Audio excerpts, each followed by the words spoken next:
Can you talk to some random chick? No. Go ahead. Let it go. Peace. What's going on to y'all, man? It's your brother B Life, the Formula. We back in the building. To the right of me, I got my brother, the Cadillac Kid. Say what's up to the people, man. Yo, yo, yo, what's up, people? Been a minute. Yeah. And down below to hold us up top, man, a strong foundation right here. None other than Marc da Champ 308. People, how you doing? Happy holidays out there. Happy holidays, folks. Man, yo, hey, yo, this is gonna be the last show of the year, y'all. It's been a hectic year for all of us, so we do apologize that we haven't been more frequent with the videos. We literally just got done talking about that. I summoned both of my brothers today. It was on very short notice. Something's been bothering me. You know how all of us practice the game. We love the game. We grew up in the game and we live this thing here.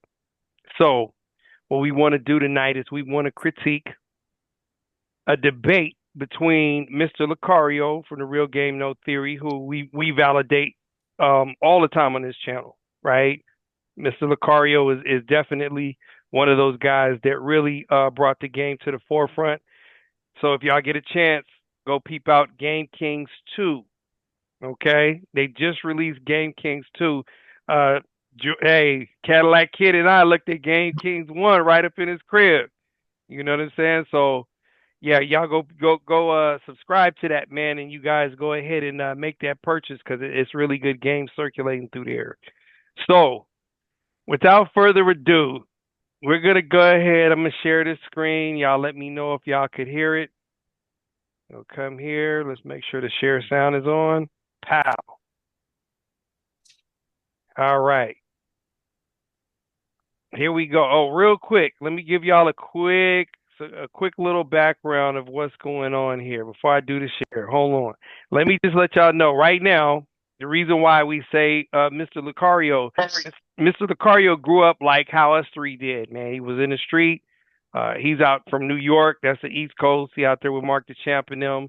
Um, George and I, we on the West Coast. You feel me? And we all came up under the game. So Lucario operates by those rules. Now, the guy he's debating, Markus Wolf, is what's called a PUA. And for those of you who don't know, a PUA is a pickup artist. And let me just tell y'all this. The pickup artists often use what's referred to as the read technique. And the read technique in psychology, basically, it's a way of manipulating people through trickery and deceit. And it can even lead to like things like false confessions. And the technique involves like what's called factual analysis, where you'll hear them spewing stats and things like that. Interviewing, which that's basically how they run up on these ladies with all these really boring questions that 850 different guys ask, and interrogation, basically, right? Where the woman starts to feel like she's being badgered with these questions. And what they basically try to do is they try to well Lucario's gonna explain it. They basically try to wear the girl down though. You know what I'm saying? Instead of look for cooperation. And we're gonna build on it. We got two of the heaviest hitters in the game in the room right now, so we're gonna get input from the best. So I would like to see what these brothers got to say on it. You guys, let me know if you can hear this. Let's do it. Can you hear? Yeah, I mean, I Yeah. can lead this off. Yep. Okay, here we go. So this is Markus Wolf. First of all, thank you, Mr. Emperor, for having us. Okay, we really appreciate it.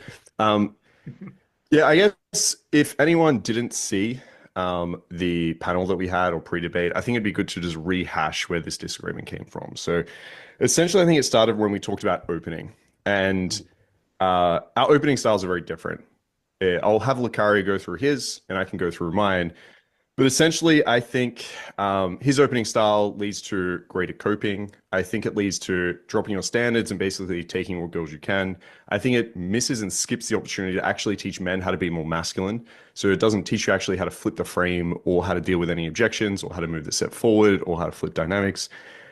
which I think is fine if you're an individual out there that wants to game that way. That's cool. Go do it. Like if Locario is just one of my mates, have fun, enjoy. But when it comes from someone trying to teach guys how to be better with women, I think that's a huge mistake. So that's kind of my opinion, and then I'll let Locario go, and then maybe we can talk about our opening process. Now, did you guys catch what he said in there? Do you want me to run it back real quick so y'all can catch what he said about his problem with Locario's opening? I didn't catch it. Okay, let's run it back one more time. Here we go. I think it leads to dropping your standards and basically. Here we go. Yeah, I guess if anyone didn't see the panel that we had or pre-debate, I think it'd be good to just rehash where this disagreement came from. So essentially, I think it started when we talked about opening, and our opening styles are very different. I'll have Locario go through his, and I can go through mine. But essentially, I think his opening style leads to greater coping. So he said greater coping. He's leading to greater coping. Okay. I think it leads to dropping your standards and basically taking what girls you can. So he believes it's dropping your standards and taking what girls you can. I think it misses and skips the opportunity to actually teach men how to be more masculine. So it doesn't teach you actually how to flip the frame or how to deal with any objections or how to move the set forward or how to flip dynamics, which I think is fine if you're an individual out there that wants to game that way. That's cool. Go do it. Like if Locario is just one of my mates, have fun, enjoy. But when it comes from someone trying to teach guys how to be better with women, I think that's a huge mistake. So that's kind of my opinion. And then I'll let Locario go, and then maybe we can talk about our opening process. Okay. So I just want to pause right here for a second, fellas. Okay.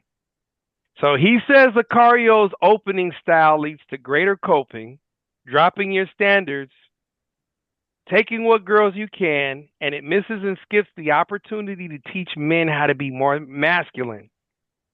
So it doesn't teach you how to flip the frame, whatever the hell that is, or deal with any objections. Okay? Or how to move the set forward or how to flip dynamics. This is what he's saying. Okay? Well, flip the frame sounds more like manipulation and deception. Exactly. And then the other thing is dealing with objections. The one thing you don't want to do, you don't want to get into an argument with a young lady, man. Like the thing is this, if she's not with if she's putting up resistance to when you're trying to get in there, what do you want her for? Because what do you think she's gonna do when you're with her? And this is the one thing we try to drive home with you guys is the way the relationship starts is the way it's going to end. Right? So if she starts off giving you objections, what do you think the duration of the relationship is going to be? You feel me? Caddy, you said that dude was you felt like he was talking smack? Yeah, I mean he's talking shit about Locario's pretty much his opening, his process. So I'm curious as to how this debate's gonna go. So do you know anything about flip the frame? Nah, I don't know what the fuck that is. That's some weirdo shit. Handling objections. That's like salesman type shit, right? Yeah, see that shit is like doing too much, like no means no, motherfucker. And that's the other thing is he said how to move the set forward or how to flip dynamics. See, these are all if y'all hear these terms, head for the hills. Okay? Head for the hills, because these are all those PUA terms.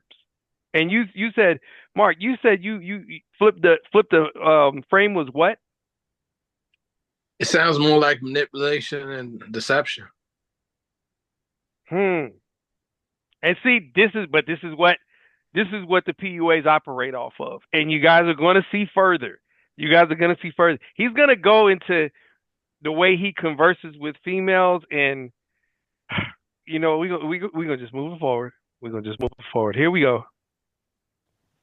Yeah, I think what happens is a lot of times is guys think that there's, this particular way to do a certain thing that's going to make a woman like you more or be, more attracted to you and all these other things right now.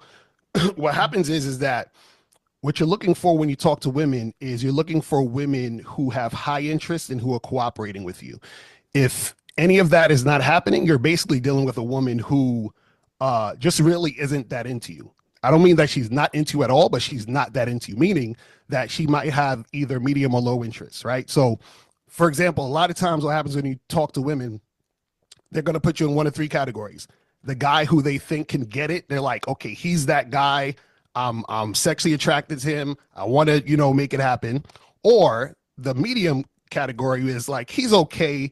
I could take it or leave it. If he has some money, maybe I'll deal with him, whatever it is like that. And then you have the third category of low interest, which is friend zone, which is I can use him for his non-sexual attention, but I will never be sexual with him. And then I guess you could say a fourth category is no interest, but she's not even going to like acknowledge you. You basically don't exist.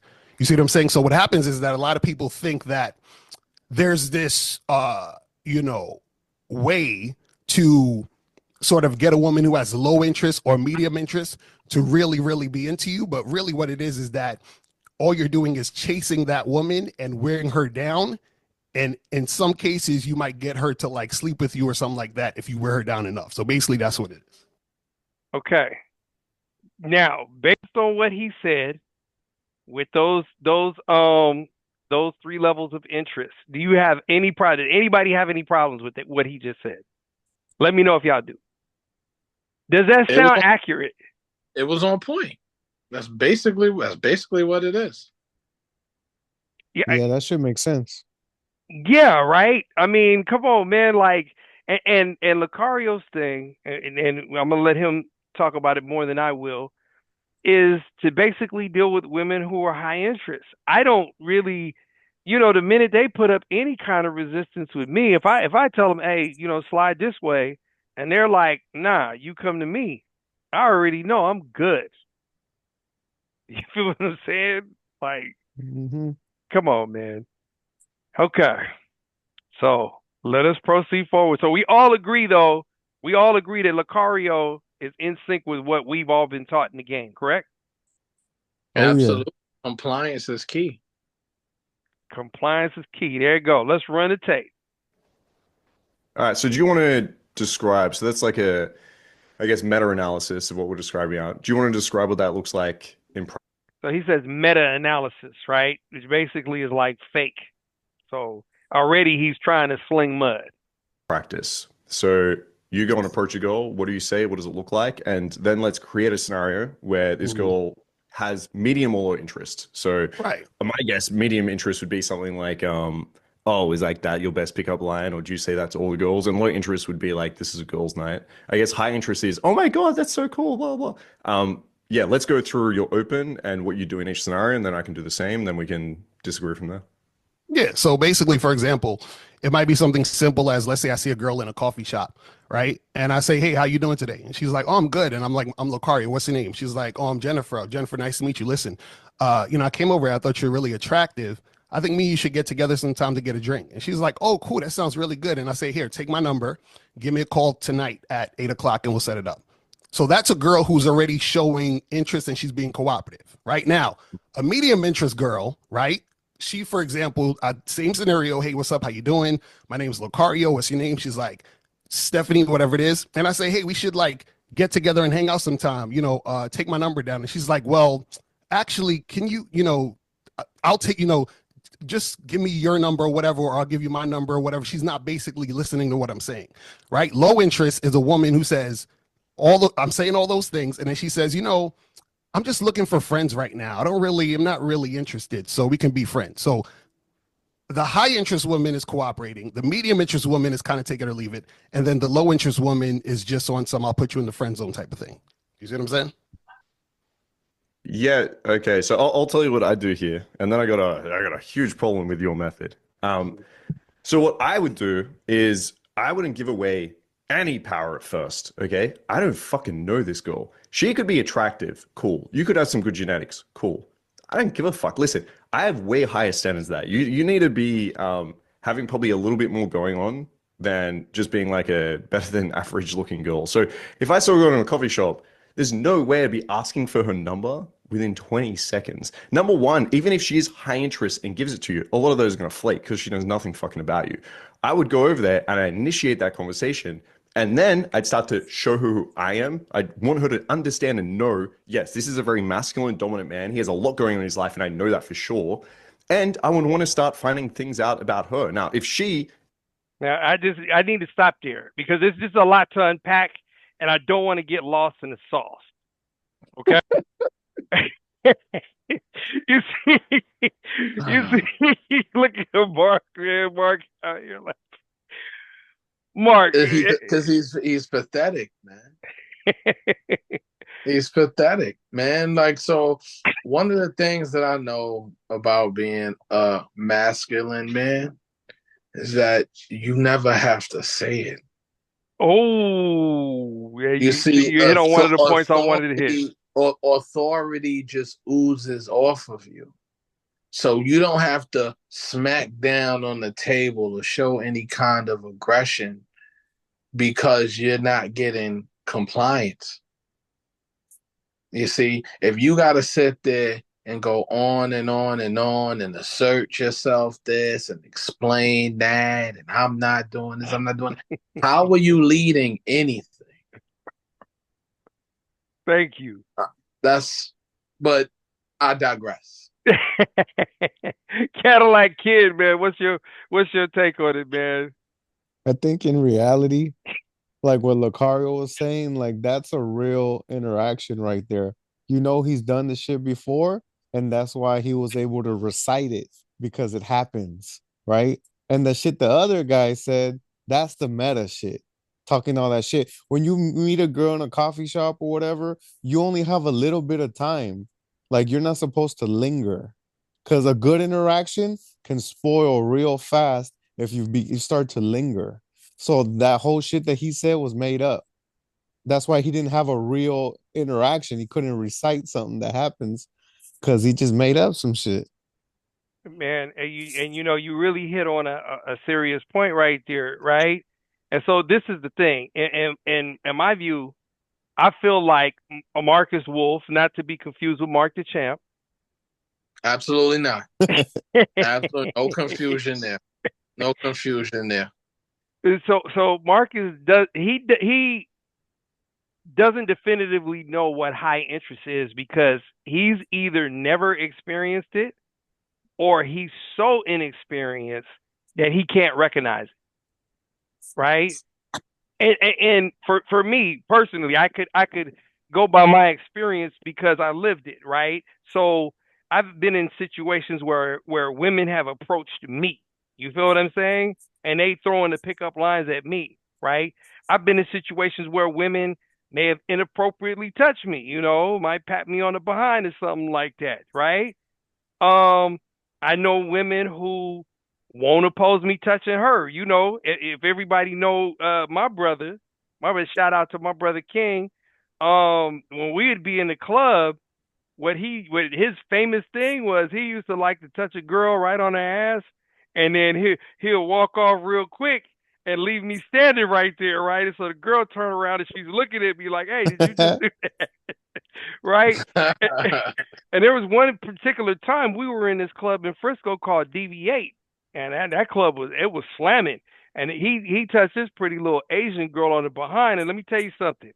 She turned around with the wrath of God in her face, and she looked me dead in my face, and I could tell she thought I was attractive. So she calmed down and turned right around like nothing ever happened. You feel what I'm saying? And these are all high interest. I've been in Pier 70 when they had a club called Iguanas in Seattle. And I had women singing Biggie's song, "I'm fucking you tonight" in the club in front of people. You feel what I'm saying? I had this one shorty who I was in between two shorties. I was trying to pop off for the number. This is back in my getting number days too, right? Because I'm not getting on. I'm handing my number out now. But I was getting this one shorty's number, and I had spoke to this other shorty. And what happened is the first shorty had come back and was like, "Okay, hey, let me give you this number real quick." And so I told the other shorty to hang tight. Now she's rubbing all over me, like, you know what I'm saying, from behind, while this shorty's giving me her number. right? This is high interest. When I was a bouncer out in SoCal at a club called Camacho's, I had this young lady from Azusa, right? And she was conversing with me so much, like it started to bother me because I'm trying to do my job, and that's high interest. And see, for him to be a dating coach, he's never experienced that, right? So he mentioned something earlier that bothered me too. When he talked about giving away his power because of Locario pursuing a girl within 20 seconds, right? The fact that he feels that he's giving away anything by a person that's getting to the point shows to me that he doesn't respect a woman's time and he don't respect his own time, right?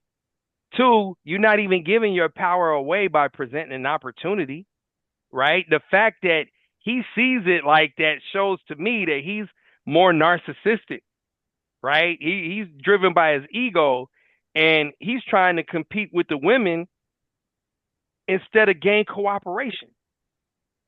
The game is about cooperation. It's not about competing with no woman. You feel what I'm saying? So this is a bad way to start any relationship, as relationships are based on how well you work with the other person, right? Let me hit on another point. This is the other thing that shows me that this fool doesn't he doesn't understand high interest. He said that even if a woman is high interest, a lot of them are going to flake because they know nothing about you. And to me, that was the absolute indicator that he has never had a woman with high interest in him. So, one, high interest women will rarely flake, man. There may be less than like a 1% chance of a high interest woman flaking. Have y'all ever had a high interest woman flake? No, that don't even make sense. She has high interest. Make sense. How would she flake? The only way she would flake would be like an emergency situation, but that's an emergency situation. Technically, that's not flaking. Exactly. That's a contradiction. Exactly. So once again, it shows this man. Go ahead. So it sounds like a moron from an oxymoron from a moron. From a moron. That's it. Hey, bro, look, this is the thing. Once again, this man shows his inexperience in the dating world, and he's a coach. And he also said the woman's not going to call you back because she knows nothing about you. And it shows me that he don't have influence over the woman that he's around, right? He also said he shows her who he is and that he's very masculine and dominant and he has a lot going on in life, all right? And, you hit on this earlier, Mark. You said that if you masculine, there's no reason for you to say it. So from my point of view, I'm thinking that these are things that the woman should already see by the way that you carry yourself, which is yet another failure on the part of this guy. I'm just saying, bro. I'm just saying. Let's run the tape. Let's run the tape because it's good. He don't sound like no wolf, man. He don't sound like no wolf. Exactly.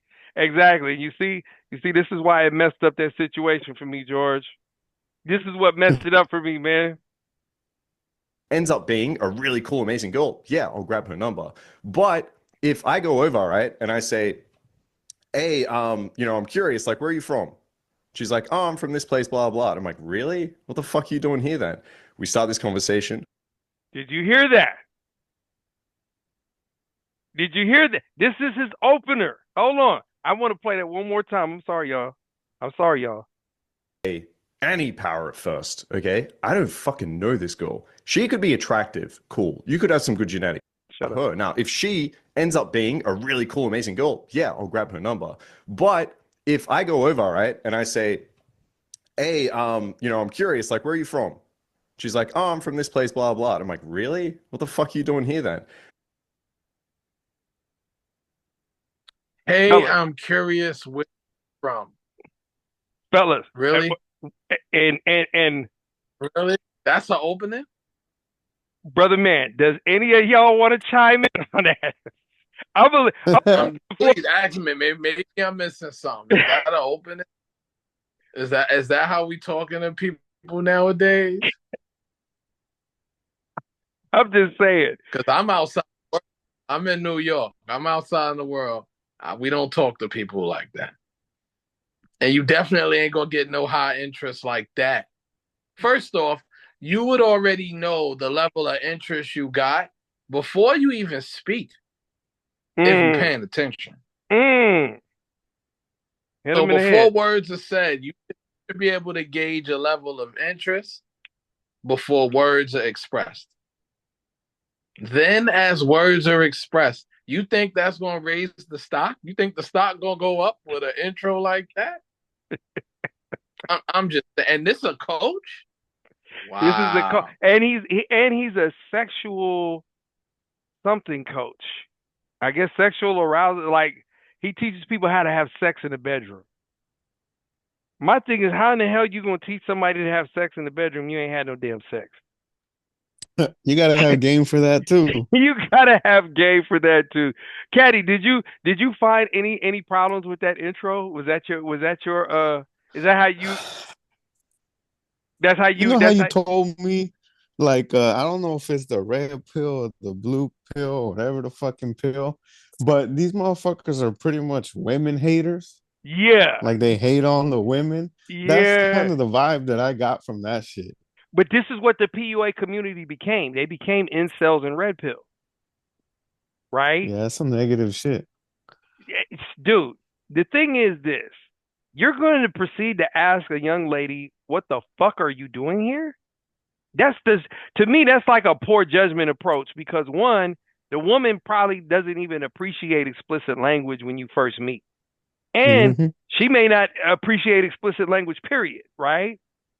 Also, she's been asked the very same question, where are you from, 16 million times by 16 million different men. You know what I'm saying? It's kind of like you remember when y'all was in school and the teacher was like, like you write your school paper, but the teacher will tell you don't use repetitive words and phrases. And it's because eventually it's going to bore the teacher into lowering your grade, right? Just like this fool, he bores women into not being interested in them ever again. It's a horrible opener, and it's a horrible way to make a first impression. I'm just saying. Real shit. I'm just saying. Where the fuck are you from? Well, get your ass out of here, man. Anyway, let's get it. Let's get it. We start this conversation, and then maybe she shows a little bit of like lack of interest at the beginning. So you would call this low interest, where she's like, sorry, I'm just trying to like order my coffee, something like that, right? Now, instead of just like running away, I would, as a masculine dominant man, understand what's going on here. Yeah, maybe she is busy. Maybe she's trying to grab a coffee. Okay, I can deal with this. Hey, listen, I'm not going to be here forever. I know you get open like this a lot. I know you're used to this. I'm not that guy. Let me show you. Hey, yeah, I'm just grabbing a coffee too. I'll just be like 2 seconds. But I actually have one question for you. Now she's like, oh, what is it? Then I continue that conversation. Now I have an opportunity. Again, she can find out I'm calibrated. She can find out that, I travel the country, that I'm a dating and sex coach. She can find all these things about me. And then she can be like, damn, this guy's attractive. I've built that. I know I have control over the fact of building attraction. Did y'all hear that? Sounds like a fucking disaster. He gotta build attraction like it's attributes, and he playing 2K or something. Dude, that sound like he out here sounding like he playing a game instead of laying down game. That sounds like an interaction where he's just gonna crash and burn. Yeah, pretty much. Dude. Hey, look, this is my thing, right? So he went into the spiel about raising an interest when she already is clearly not interested or has low interest by staying in her presence in the first place, trying to order a drink with her and tell her he has a question. You know what I mean? I have a question. Let me ask you something. So he's basically trying to hustle her for more time. To me, which is yet another horrible move in the courting process, right?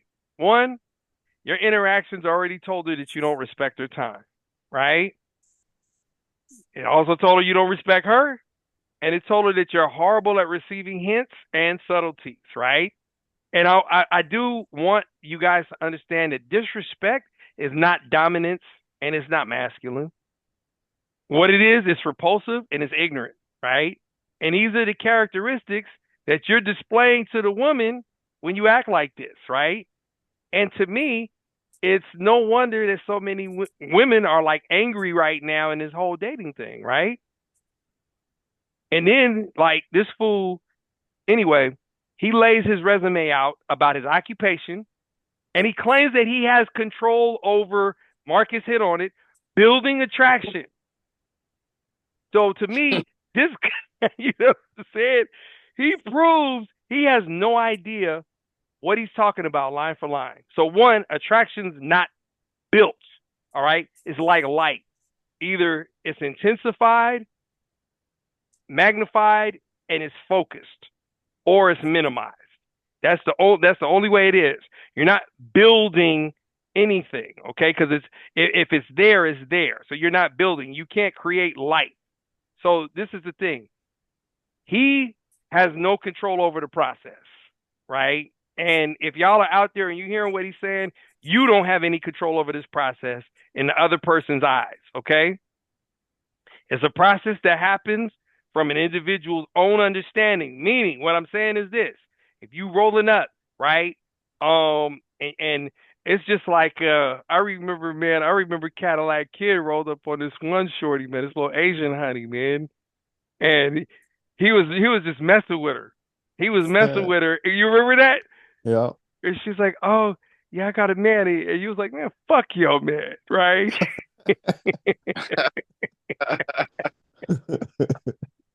The thing was, in her eyes, like, she had never seen nobody come at her like that. So when he did that, she was like, "Oh shit!" Like, you know what I'm saying? Oh yeah. Because she had that little bit. She had a certain level of attraction, but she's already spoken for. But when I did that shit jumped up a level. and that's the whole thing, right? And this is what I want y'all to understand. He did not control the process. He basically threw something out there and he saw what'll work. So now what is he going to do when he throws it out there and sees that this works? Oh, let me tailor it. Let me flip it. Let me spin it a little bit so I could package it. And now when I deliver that, it's going to be even 2 times better, right? And he keep practicing it. So now it's 3 times, 4 times. You know what I'm saying? He's going to 10x the way he delivers his message to the woman. And in her eyes, she gonna be like, goodness gracious, this is that motherfucker right here. You know what I'm saying? This is the Cadillac motherfucking Kid. You know what I'm saying? And this is the thing. You could do things that'll potentially intensify the attraction, or you could do something that'll minimize it, which he clearly did the intensifying, right? But it's really up to her to have that observation and to really decide that, right? So to say that you control this, that's absolutely false. And to me, it sounds like scam artist behavior, right? Because, and Mark, we hit on this the other day, right? You were talking about being able to lead the horse to the river, but whether or not the horse chooses to drink from it is on the horse. Absolutely. Right? Absolutely. Because there's no perfect format, you know, just because all of the steps and everything is laid out, that level of choice is still up to them. Facts. That's facts. And this is what we want to understand. This is a choice, fellas. It's a choice. George told y'all earlier, no means no, motherfucker. You know what I'm saying? It's a choice. So, and let me hit on this too. You never want to lead with telling people your occupation, because he said that. He said, hey, you know what? I'm a dating and sex coach and blah, blah, blah. So what happened is when you start to lead with your occupation, you're going to attract scam artists because they prey on people knowing people's occupation and knowing how much a person makes, right? And that's the type of information that you basically, you reveal after you observed a woman's personality for a while, right? Well, that would be high interest, but in the wrong way. Yeah, that's high, but that's the thing. It's not high interest in you. It's high interest in your resources. It's kind of like, pocket interest. Pocket interest. There it is, right? Pocket watching, right? So, and the thing is this, right? If y'all don't pay attention to that, you can wind up in a situation like Travis Hunter, right? Where I was asking Mark about this whole Travis Hunter thing, and basically this Heisman winner, right? And for those of you who don't watch college football, basically the Heisman, that's like the MVP for the college player, right? But this guy here totally different. Kind of a throwback like Iron Man. Like he plays both sides of the football. Plays wide receiver and defensive back. You see what So I'm he's saying? like the first defensive player to win the Heisman since Charles Woodson did it back for Michigan years ago. So So it's that's been huge. so this is a big level stuff. Big level stuff. And this is the thing, but this is the thing. The girl that he's with initially wasn't feeling him until she went and Googled him and found out that this dude is on the road to millions. Okay? So he has a lot going on in his life, and he has a potentially high income, and that's what she's attracted to. She's not attracted to him. Right? And this is the platform to getting played and juice for all of your resources, all of your happiness, and eventually your life. Okay? Hey, y'all brothers got anything to add? Because I'm going to run the tape. Go for it. Run it. Boom. I'm going to just scale it back just a little bit.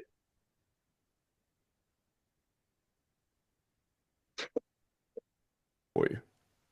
Now she's like, oh, what is it? Then I continue that conversation. Now I have an opportunity. Again, she can find out I'm calibrated. She can find out that, I travel the country, that I'm a dating and sex coach. She can find all these things about me. And then she can be like, damn, this guy's attractive. I've built that. I know I have control over the fact of building attraction. And then so now in these three scenarios, I get the girl's numbers every single time that I want. And that's a cool and good looking girl. Like my question to you is, with your method, these girls that are medium and low interest, what are they basing that on? Like, what do they actually know about you that you expect them to right away give you their number and want to hang out with you? Why in the fuck do you care about medium and low interest chicks in the first fucking place, homie? Why? You heard the question? He asked them, what is your thing for medium and low interest chicks? Well, it's a setup question though. It is a setup question, right? But my thing to the people out there who don't know any better, I mean, can you guys give me a reason to why you would care what a medium or low interest woman would think? You shouldn't. I'm just saying, what the fuck are we even? This is taking the conversation in a completely wrong direction here. So now remember we talked about that attraction being like focused. Now this has already shown me that he can't quote unquote build attraction because he can't even stay focused in the conversation. You see what I'm saying? Come on, man. We getting ahead of ourselves here. This shit is pissing me off, man. I'm up here cussing. I don't even want to cuss, man. Okay, so I'm gonna answer that question, but something stuck out to what you said to me. What you said just now, that was interesting. You said giving away your power. What does that mean? And two, do you care where she's from? Okay, so one, giving away your power is going up there and basically just saying, hey, I'm into you, right? Hey, I'm going to show you interest and tell you that I want to hang out with you before I know anything about you. Now, the reason this is bad is not so much from your perception, but from the girl's perception, okay? Well, did you hear that? So he knows the girl's perception? Why the fuck does he even care? Like, you know what I'm saying? Why? Why does he care? Okay, let me ask y'all a question, man. I just want to know. Like when you roll up on a female, do you really give a damn about what she thinks if she's not really like trying to be compliant? No. So why are we, go ahead, Cadillac, what did you say? I said you can't. Why would that have any precedence? Like, why would that hold any weight? Someone you don't even fucking know. Why would you care what they think about you? This is the point. But he's coaching people and he's telling people this is what you should be focused on. And he actually says that's giving away power. Am I understanding this right? That's insecurity. It's not telling you how to do this with a narcissist. Right? Narcissistic people are very insecure, and that's why they operate so highly off the ego. Right? They're just very insecure people, man. And he's like, "Oh, this is bad. This is bad." Motherfucker, you know what's bad? What's bad is, well, you know what, Caddy, he ain't said it yet, so we gonna because this is Caddy's first time seeing this, right? Yeah, I don't even know who this is. Here we go. What power is it? Well, I'm sorry, was it one of y'all saying something? No, go ahead. Roll it. What power is it giving away? That's what I'm asking. It's giving away the power of her being able to find out who you are and you being able to find out who she is. Because if you just go up and say, "Hey, I'm into you," now she makes the decision right then and there. So it takes away. I didn't say I'm into her. I said that I found her attractive. I didn't say I was into her. I said I found her attractive and that we should get together. You asked for her number and wanted to hang out with her. What is another way to show that you're into this girl? No. To hang out as friends? But see, that's what I'm saying. That's the difference. See, what I'm saying is that me coming up to her to tell her that I think she's attractive. I'm just saying that I'm attracted to her, which is why I'm exchanging the information. I still don't know if I know this woman. She don't know if you like me. So what I'm saying is that all I'm going based on sometime. Hold on. What I'm saying is I'm going based on her initially wanting to cooperate in that moment. You understand what I'm saying? You're asking her to cooperate with you on a huge level. You're not saying, "I want to have a conversation." That could be fair enough. I could understand that. But you're asking her to give you her number and hang out with you. What does she know about you, Locario? You've said, "Nice to meet you. This is my name. I find you attractive." That's all she knows. Okay. I want to unpack this for a minute. Did y'all catch that, or do I need to run that back for you? No, I heard him.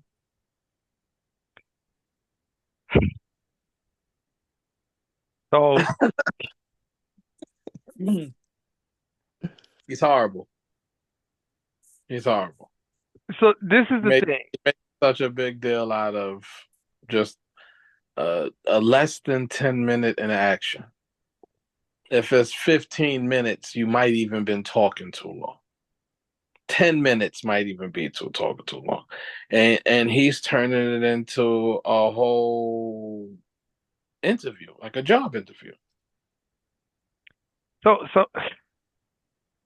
that's crazy to me. And that's exactly, you hit the nail on the head, right? You hit the nail on the head. Now, this is the thing. This dude, he really cares about what medium to low interest women think, which I think is the first huge mistake, right? And I think that this is why he's unsuccessful in this field. I know he's telling people, and you know, this guy, these dating coaches, they charge these dudes like $5,000 for 3-day events. And they have like, 20 to 30, 40, 50 people at their events. You feel what I'm saying? Disrespecting the game. No home training and manners, right? So this is the thing.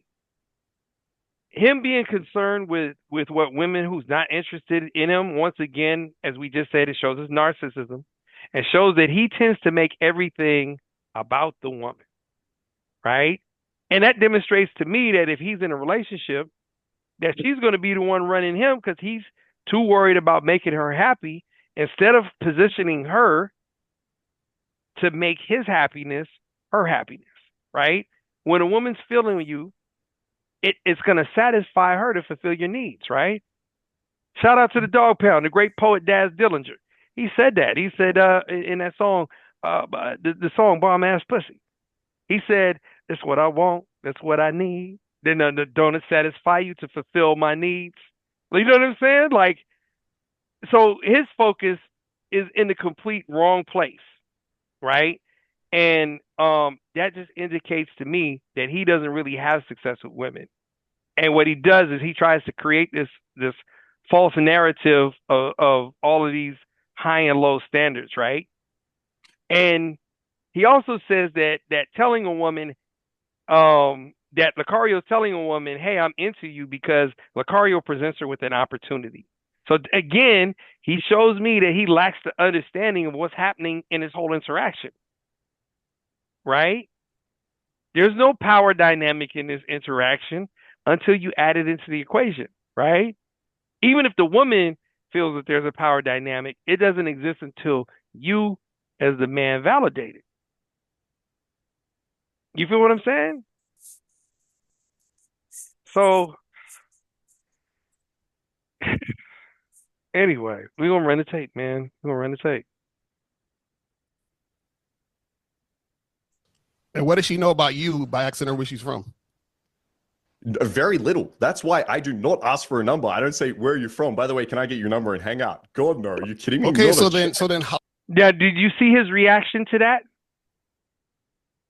He said that he doesn't do the 20-second thing and say, "God, no." Um, uh, he says that hanging out with her is cooperation on a huge level. You remember he said that a few bars ago? Mm-hmm. He said that this is cooperation on a huge level. And to me, that's another indicator that he doesn't get a lot of attention from women if just hanging out with a woman is huge cooperation. I mean, Cadillac, man, you got a nice little stable over there. So I just want to ask you, is a woman hanging out with you? Do you consider that huge cooperation? It's just the next step. It's just the next level. That's when you already should be getting it in the bag. You know what I'm saying? Yeah, man. I mean, I think like the situation that he's talking about doesn't really exist, you know? Like it depends where you meet somebody, because like let's say you're at the grocery store, or like you see something and you see a cute girl there and she's looking at the same shit, and you have something you could comment about. Like if you can make a conversation, then have a conversation, right? But that's only if that happens. But usually when you guys are not standing each other in the fucking museum or art gallery and you don't have a conversation to have, then just do the fucking interaction and get the information. Right? So that shit that he's talking is like made up. It is, and isn't it a little backwards though? Because he's saying the girl doesn't get it. He said you're giving away your power because you don't get an opportunity to know the girl. She don't get an opportunity to know you. Well, I thought that's what like me giving her my contact info was for. Yeah, see, that would be the next step. Like you do the interaction. If you have the interest, you get to that level. It doesn't take much. Don't they say a girl, like when she looks at you, she already knows if she's gonna let you hit or not? Oh, did this dude just say that? Yeah, I Did he alluded to just that go there? before. Exactly the point. See, great minds know. Great people think like they think alike. I try to tell you before communication is even had, before words are even spoken, if you're paying attention, the interest level will expose itself. That You just gotta be paying attention. and didn't we cover that like was that like 2 years ago when we reviewed that part of Boomerang? Remember we put that point in there where they asked Marcus, I don't know what's all this Marcus thing going on in this damn dating world, fool. But remember they asked Marcus, they say none of this ever happens except for the Marcus, and he said, hey, this stuff only happens to me because I pay attention to women. Exactly. Mhm. I agree with that. Right? And so I just want to say this. For those of us with experience, hanging out is basic cooperation. On the most basic level you can get. That's what hanging out is. Man, hanging out with a hang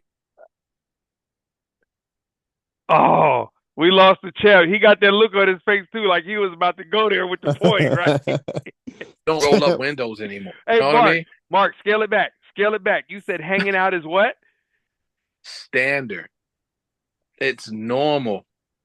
It's not something so. It's not elusive.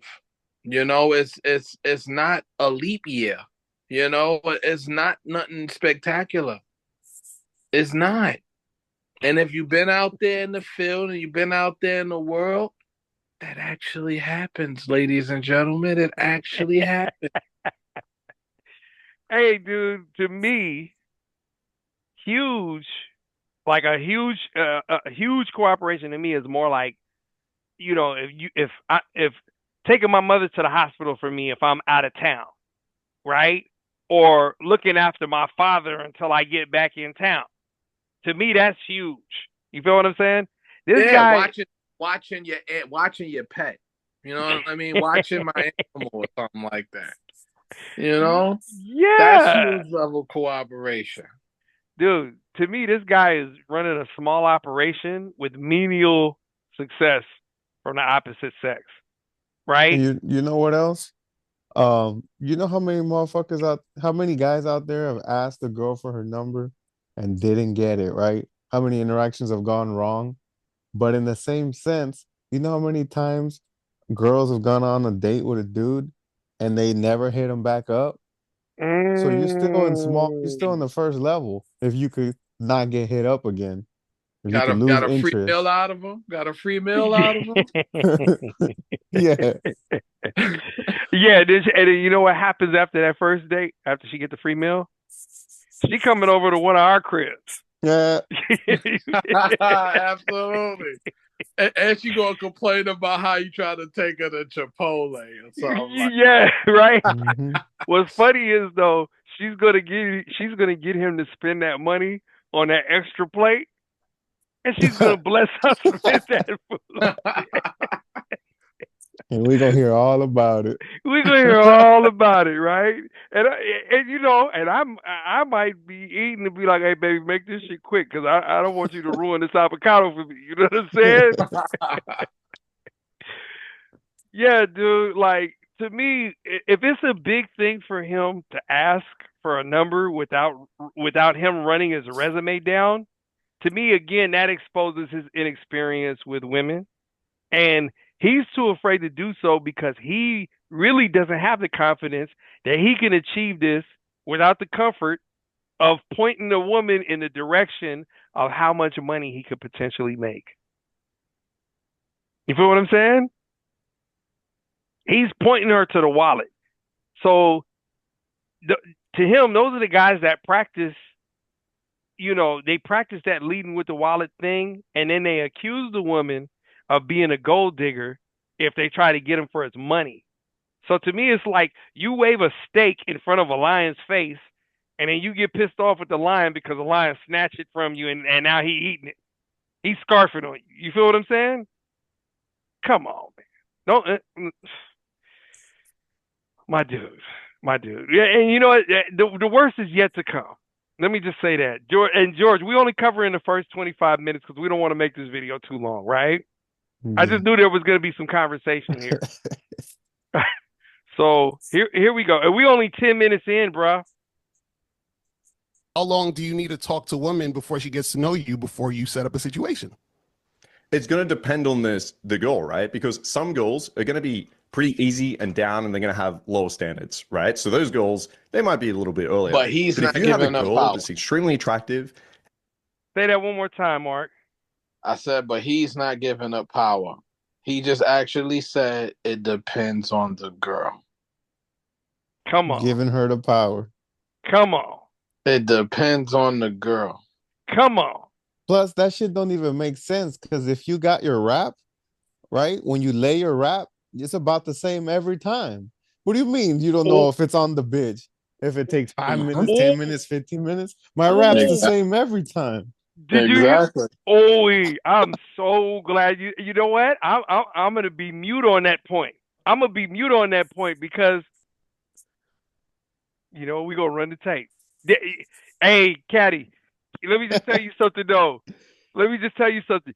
That was the knockout blow right there. That was such a knockout blow. But we gonna see why. We gonna see why. Here we go. has a lot of guys after her. There's a lot of competition. She's very picky. That's going to take a little bit longer. So usually what I encourage you guys to do, if this is night game, you're probably going to be in set for like at least 30 minutes, right? If Cadillac Kid, did you hear that? A whole Yeah. sitcom. With the commercials. A whole sitcom. Hold on, man. Hold on. I need the chat. I need the room to hear that one more time. Hold on. Let me just scale it back just a little bit.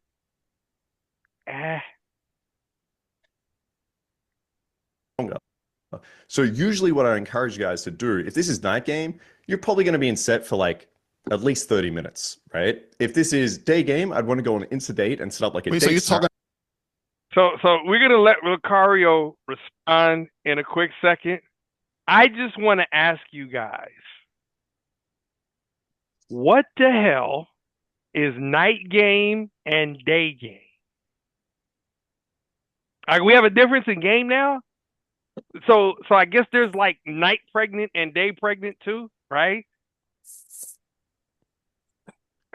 So I'm just saying, this is the problem I have with people who didn't grow up around game, and so they don't know what it is when they're coming into it. And what they try to do is they try to redefine the terms of it. You know, it just came to me. I was just thinking about it. If the freaks come out at night, right? And he's talking about night game, shouldn't his moves be quicker because the freaks come out at night? Oh, and you know what? I'm glad you hit on that quicker, because let's just put let's put the reality to it. 30 minutes is way too long, and he's putting way too much on a woman based on what he feels like she looks like, right? This is the thing. And let me just tell y'all, because he was talking about if this girl has high standards and a lot of guys are getting after her and there's a lot of competition. Let me tell you something. I don't give a damn how many dudes is hollering at this chick. You know what I'm saying? If you really feel like you are competing for this chick, you have to be the dumbest motherfucker in the world. Because, like, to me, this is how small-minded people think, right? If I have $10 million in tens, and I have $1 million in tens, and somebody asks me, okay, you can have the $10 million in tens and you can have the $1 million in ones. Which one do you choose? Right? I'm going to choose both.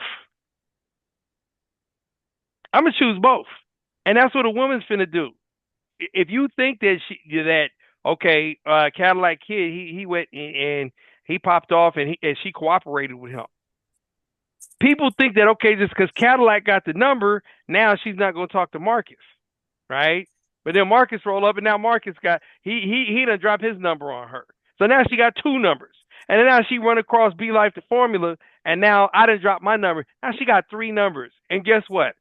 Because all of us got G, she's finna hit all three of us back. You feel what I'm saying? And Absolutely. We all might smash and not even know it. You feel what I'm saying? I think it's more likely than not that we all smash. That's what I'm saying. I'm willing to bet on that one. You feel what I'm saying? So she's gonna do the fucking Hunger Games and see who the winner is. I'll take the over on 3. Hey, and real quick, I just want to hit y'all with a little secret, right? These so-called attractive women, they don't get approached as much because too many men have these same preconceived notions, and they assume that they don't have a chance with the woman. So when you're talking to a woman, 30 minutes is insane. If you're talking for a woman that long, and Cadillac, you hit on this earlier, right? You said that, hey, if I'm in there too long, there's a chance that I could dead the whole attraction, right? So if you're there that long, is a good chance that she's bored to tears, and she's probably signaling to her girls, or probably to Cadillac Kid, to Marc da Champ, or myself to come and rescue her from dudes' bodyguard services. You know what I'm saying? Or she getting them drinks out of you. Or Thank you're you. putting that money up. Hey, dude, this is the kind of guy like a younger me would walk up to, and I hijack the conversation and either leave with her or I give her my number right in front of dude, and then I'll let the dude proceed to bore her for the rest of the night. You feel what I'm saying? So Absolutely. So this cat he's hustling backwards, man. And if you listen to him, you hustling backwards, dude. You hustling backwards. We gonna run the tape. We gonna run the tape. Jesus. Here we go. A girl for 30 minutes when you first meet her? What? Say that again. So when you first meet a woman, you're talking to her for 30 minutes. I said 30. Yeah, of course. If I'm out night gaming, I'm chatting to her for like 30 minutes before I'm pulling in fucking 100%. So you never fucked. So I said where it's earlier where these girls are just like down. Like there's going to be girls that are sexually open and are just like, listen, I came to this club to fuck, let's go. But if you have a girl, as I said, she's slept with like 2 guys, she's really attractive, has a lot of girls after her, really high standards. That girl is not just going to be like, oh, you asked me where I'm from? Oh, you told me your name? Okay, let's go have sex. Did y'all hear what he said? You be saying some crazy shit. Dude. But he's sensationalizing the scenario to make his point. Like he's creating an artificial scenario to use that as the actual scenario to further his point. But this is the thing, Mark, and I don't disagree with anything. I think you hit the nail right on the head with saying that, right? My thing for him is he said she's only slept with 2 guys. So here goes the body count talk. How in the hell would he ever know how many guys that a woman slept with? You feel what I'm saying? And why would she tell him? That's the come on, brother. Even if he's stupid enough to ask such a question, because he would. The very first interaction of this person, why would she give him a number? Thank you. And who's to say that number is 2? That's my point. That's my point. Dude, look, the only even decent, and it's not even really an accurate way to gauge how many women or how many dudes a woman slept with, is by the way the woman touches you in the bedroom, right? And that's not even really an accurate indicator, right? Because this is the thing. I mean, there's just way too many factors for you to try to sit back and figure out how many dudes she's been with. And what it is that's a concern of an insecure guy, right? So they feel like they have to compete with every guy that this woman previously slept with, or every dude that this woman slept with. And these dudes literally tend to drive themselves crazy for trying to figure out things like, okay, how many dudes does she have sex with, instead of just trying to like gain compliance from the chick. You see what I'm saying? To me, with him saying that, it's not only a sign of insecurity, but it's a sign of inexperience. So if I know it ain't masculine, I know that. Oh, wait. And he says he teaches men masculinity. I mean, because I just got a level of confidence in myself. We ascend to the top spot. I don't care what the number is. Exactly. So because real motherfuckers don't give a fuck about shit like that. I mean, George, I was just saying, do you go and you ask bitches like, hey, baby, how many dicks have you had? I would never ask a girl about her body count because one, you're not really gonna know unless you grew up with the hoe. You know what I'm saying? Unless you were there, you're never gonna know the truth. And you know what else? I'm gonna bring up another point. Girls, they have, you know how we talking about this? Yeah. A lot of dudes don't talk about this, but women, this is all they talk about. So when you ask a girl, like, hey, what'd you do this weekend? She could have been, with side dude all weekend, sucking his dick and doing crazy shit. And you know what she's gonna tell you? Oh, I stayed home all weekend. I didn't do nothing. They're gonna lie to you, whatever they think you want to hear. I chill with some family. It's some Yeah. Yeah, I family was with the time. family. Oh, I fell asleep early last night. I was I in was bed tired. all weekend.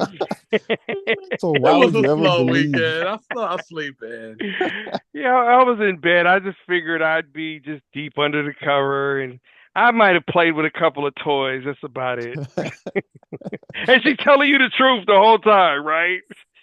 She's telling you the whole truth. I had some toys. I was in the bed. Come on, man. This is the thing, man. To me, if you are really focused on another man's penis that much, that's some gay shit to me, man. Like, why do I want to know about other guys' dicks? You know what I'm saying? It's not about her body count, it's about her value at the end of the day. And see, this is the erroneous thing. These PUAs and these red pillars and these incels, they tie body count to a woman's value. Goofiest shit in the world. Let's run the tape, man. Let's run the tape. But She this needs is to what know I'm more saying. than that. But this is 100%. the thing. You're assuming that her actions mean she has high standards. So what I'm saying is that the girl that you're talking to for 30 minutes, right?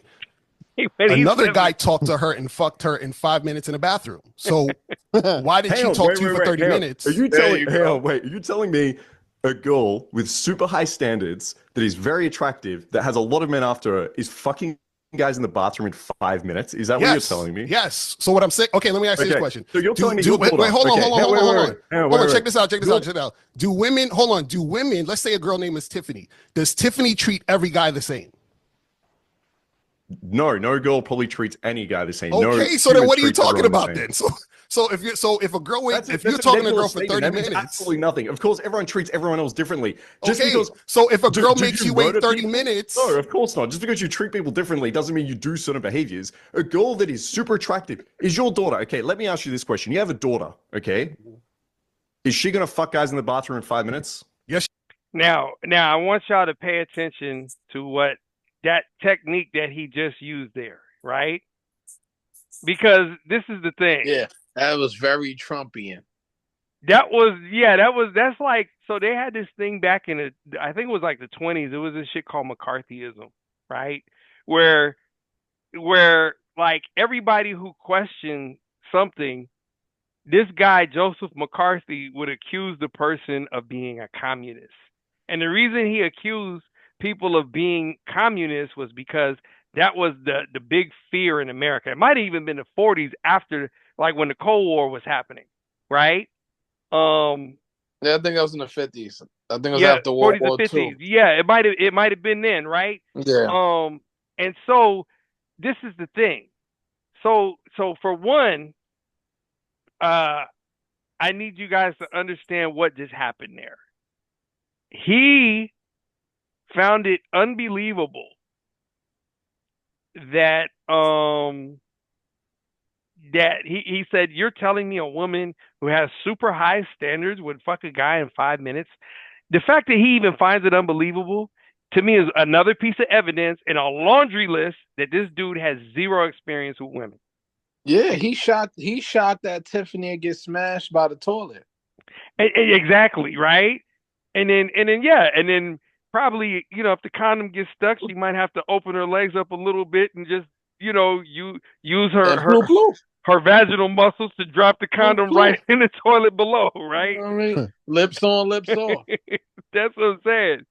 So one thing you guys need to understand: every human is an animal, and every animal has a sexual and a primal attraction that's stronger than any ideal that you possess in your head, if this primal instinct is properly activated, right? This is why you could see the most sanctimonious person succumb to something like greed, right? And kill somebody they love because that person had, like, some money that they wanted or something like that, right? You guys have to understand, if the nature of the beast is activated, if the nature of the beast is activated, then of course what's going to happen is you're going to succumb to those your primal instincts. It's going to happen. It's just going to happen.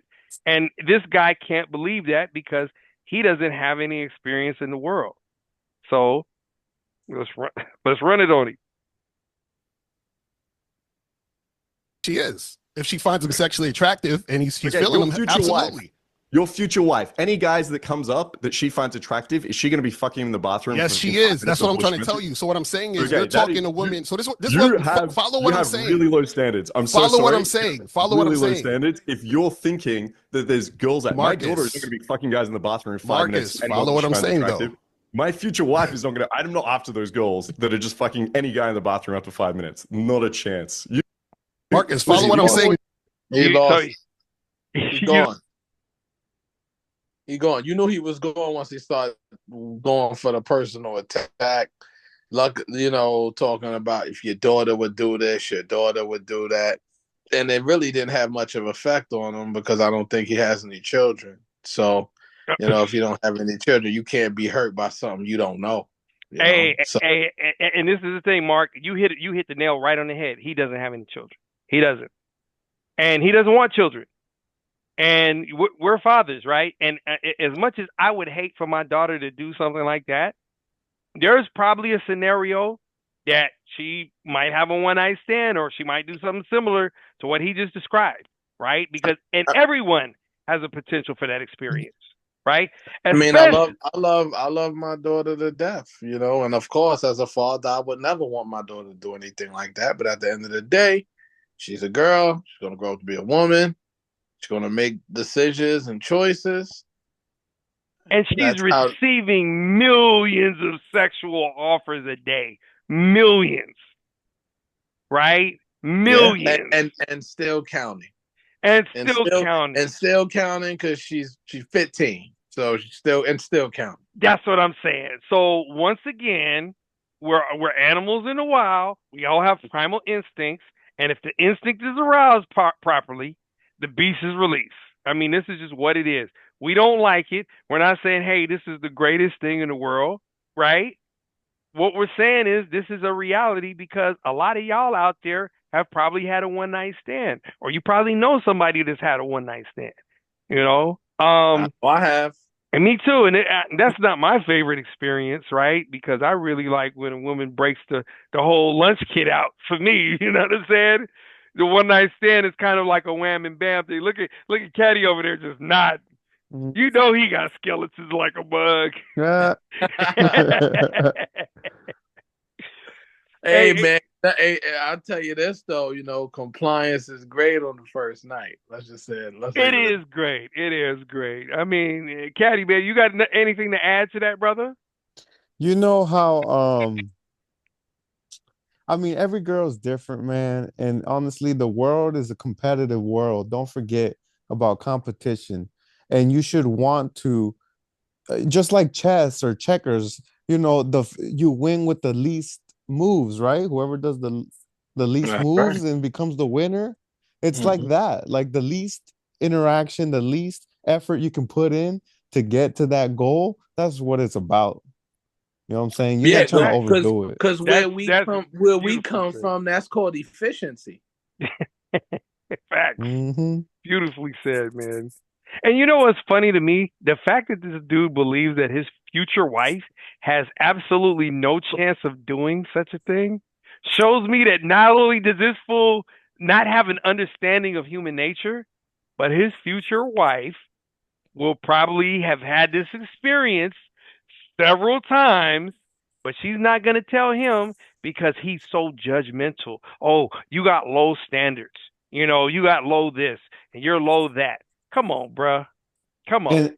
And you know, no, but for real, like the big takeaway from this guy is like the fact that he was so shocked that a girl could give it up, right? A girl, a woman, a lady could give it up in 5 fucking minutes. Bruh, women are emotional creatures and there can be at different parts in their lives. How many bitches, I mean, how many women, some dude cheated on them and they went out that night and cheated and sent the video to him of Ooh them giving wee. some dude head or something. Ooh Like, how wee. many women do things out of spite or in a Mm. low part in their life? Like, they could be great people, good hearts. It's not about that. It's about where they were in their life and who came through and, got that wounded gazelle at that moment. Like, it's just life, bro. It's just life. Hey man, you know what? Hey, Caddy man, there's a video that I do want us to review. It's the real game no theory. It was one of the calls that they had, and I want y'all to just sit back and listen. I want you and Mark to sit back and listen because this shit is straight comedy. It's comedy, right? So yeah, yeah. Let me run the tape, man, because we can go on forever about this shit. You feel what I'm saying? We can go on forever about this. Here we go. No, Standards, I'm not going to. no, this is what I'm saying. What I'm saying is you think that a woman having quote unquote standards means that so you're saying this girl who has standards is never gonna fuck a guy that she meets in 5 minutes. What I'm telling you is that a woman who you would talk to for 30 minutes will talk to another guy, the same exact woman, and will fuck that guy in 5 minutes. So what I'm saying is that it's the same woman who's treating two different guys differently. Let me ask you a question. Every single girl you've ever had sex with was within 5 minutes? No. Now, what was the purpose of that question? What was the purpose of that? Frustration. He's trying to discredit. He's trying to discredit whatever he says, however he can. And honestly, he's operating like a woman right now.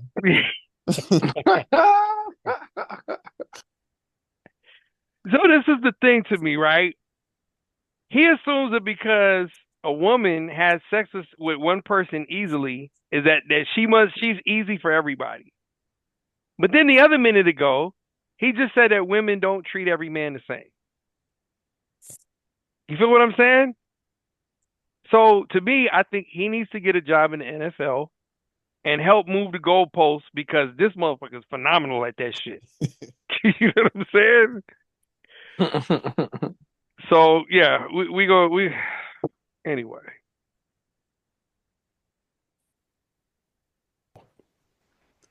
But I've had sex with girls in 5 minutes. So but what I'm saying is, I know there are some girls that are very easy, and you could say my name's Locario and take him to the bathroom. I'm saying every single girl, the ones that are incredibly attractive, which I don't think you've slept with, but the ones who really had standards. Let's stop there for a second. Let me stop there for a second because I knew you was gonna bring. I'm glad you brought this up. See, again, you think that this is how your mind thinks. Girl is super attractive, harder to sleep with. Girl is not attractive, easier to sleep with. But this is the funny. But this is what I'm saying. With high standards. But this is what I'm saying. Okay, what does high standards mean? What does high standards mean? It means someone that needs to get to know you and be sure of that before they give up their body to you. Now, some girls. Okay, why do they need to get to know you to give up their body to you? Especially the girls that are a little bit more sexually open. Within 5 minutes, there's only so much they can know. They might find out you're an attractive guy that is a little bit confident. Sure, I've had a lot of girls that I've slept with in 5 minutes. That's fine. But the girls that are way more picky, okay, especially Eastern Europe, these girls that grow up with a culture around being very feminine and submissive, and I need to be with a strong man. They're not going to meet a guy in 5 minutes and go fuck him in the bathroom. They're just not. And that's so. Marcus, what is it? So hold on real quick. I need to address that whole little area over there, right?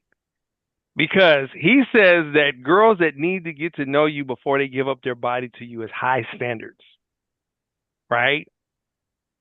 That's not a high standard at all because getting to know a person literally takes a lifetime.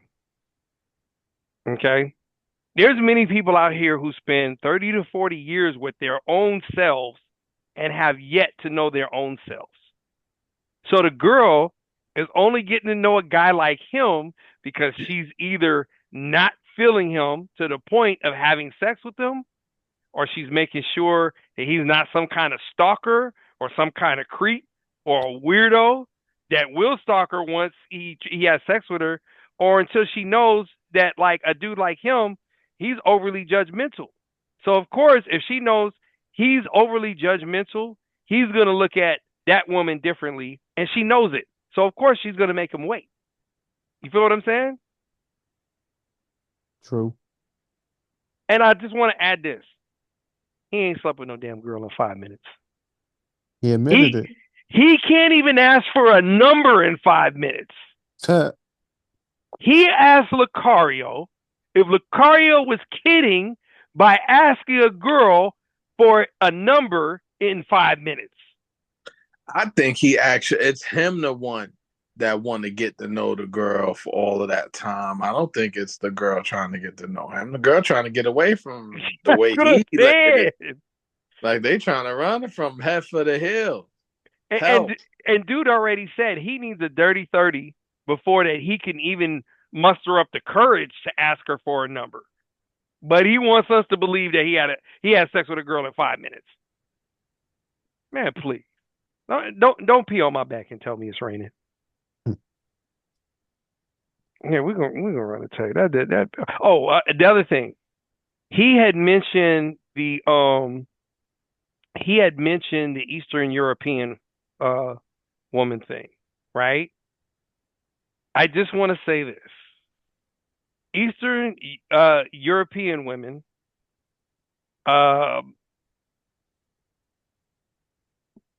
they were, let's put this correctly. Basically, he mentioned the Eastern European women because prostitution was outlawed in communist countries, right? But then those countries that left communism, they legalized prostitution. So there's literally places that men can go to and they can have sex with women. It's kind of like where you pay money at the front desk and then you go and there's like the bottom half of a girl's ass just laying on a bench, right? Or bent over with her feet on the ground, like, you know what I'm saying? And you could just get up in there and just pow, pow, pow, pow, pow, bust your nut and then keep it pushing. This is in Eastern Europe. And I just want to say that at one time, Germany had approximately 200,000 sex workers from Eastern Europe. Okay? Eastern Europe has one of the highest amount of sex workers in that region. So he needs to stop with the BS, right? And we gonna keep it pushing. We're gonna keep it pushing because here he goes with the BS, right? Eastern European women in these so-called high standards and everything like that, man. Hold on. Let's get to the share. Girl needs to know about you to want to have sex with you. What does a girl need to know about you to want to have sex with you? It's going to depend on the girl. Usually, no, it's one thing. It's only one thing. It's only one thing. No, I'd love to hear your one thing. What is it? Let's hear it. She has to be sexually attracted to you. That's it. That's not true. That's not okay. So your wife, okay? That's not true. You marry a girl, and let's say you're monogamous, you're exclusive. Now, do you think she's ever going to be sexually attractive to any other man in her entire life? Yes or no? Wait, you said if I marry a woman and we're monogamous, is she going to be sexually attracted to another guy? Is she ever going to be sexually attracted to another guy? Absolutely. Hell yeah. Is she going to sleep with them? If she's attracted to him and wants to sleep with him, yes, she would. So you're saying your wife is going to cheat on you? If she finds a guy to cheat on me with, I've had plenty of women who you just said she will 100%. You just said she will 100% find someone else that is sexually attractive and she will sleep with them. So you're just saying your wife, if she's sexually attracted to that guy, she will sleep with him. Yes. What's so hard to understand about that? So you've just admitted your future wife's going to sleep on you. Okay, I disagree. No, I'm telling you that a woman who is sexually attracted to a man will sleep with that man if she wants to sleep with him. So Marcus, if you get married, this is what I'm trying to tell you. You said no. You said there's one thing. If she's sexual attraction, yes. So you're saying your future wife is going to cheat on you? I'm saying if I have a wife and we're monogamous and she meets a guy she's sexually attracted to and she wants to sleep with that guy because she's sexually attracted to him, she will sleep with that guy because she's sexually attracted to him. I don't understand why this is hard to understand. I don't think my wife is going to cheat on me, okay? Because I realize there's a difference between sexual attraction and your choice, okay? There's plenty of women that I'm sexually attracted to that I don't want to sleep with, okay? Maybe they're my But Marcus, that's a whole different point. Maybe that's a whole different point. Let me finish. Maybe they're my best friend's girlfriend. If I'm sexually attracted to her, I'm not going to sleep with her. Maybe, right, my wife. Hold on. Go ahead, Mark. You wanted to make a point? I said he's finishing a point that's not even valid. He changed the whole argument to make a point. That's what I'm saying. That's what I'm saying, dude. That's you notice that Locario didn't 100% my wife is going to cheat on me. He added that, right? And Locario never even assumed that his wife will cheat on him. What he's saying is the potential for cheating is always there if there's sexual attraction. Right. If she's sexually attracted to him and want to, she's gonna make it happen. Like, and that's 1 + 1 = 2. Basic math, right? And this is the thing, brother. This dude assumes that a person's ideals are stronger than their nature, right? And I'm not saying that that's 100% wrong. There are occasions where you got certain people who just they have massively strong convictions. You got some people who are close to the point of fanaticism, right? But there's always the capability for human error. And I feel like Markus Wolf underestimates human flaw, and I think eventually he's going to become a victim of it. Y'all got anything to add to that? This chick probably getting smashed by somebody he know right now. We're going to save that, Mark. We're going to save that. I'm just being honest, man, because when you so blinded by your narcissism, that leaves a lot of opportunity for the back door, the side door, the corner pocket, the side pocket, cousins, uncles, nephews, because you thinking it can't be you. You sleep. You literally sleep. Yeah. Just what can I say? Well, and you know what he's saying? He's right. He's saying people have choice.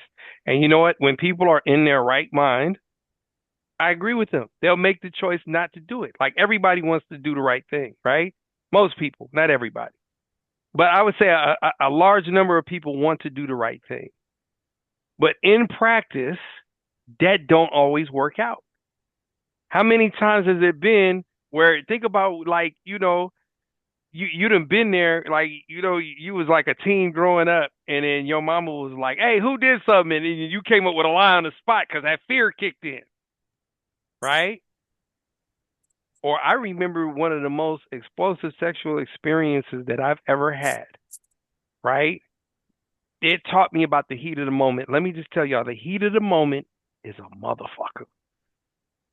It's a motherfucker because, man, without going into too many details, there was this one young lady, man. It was the only young lady I ever dated with fake breasts.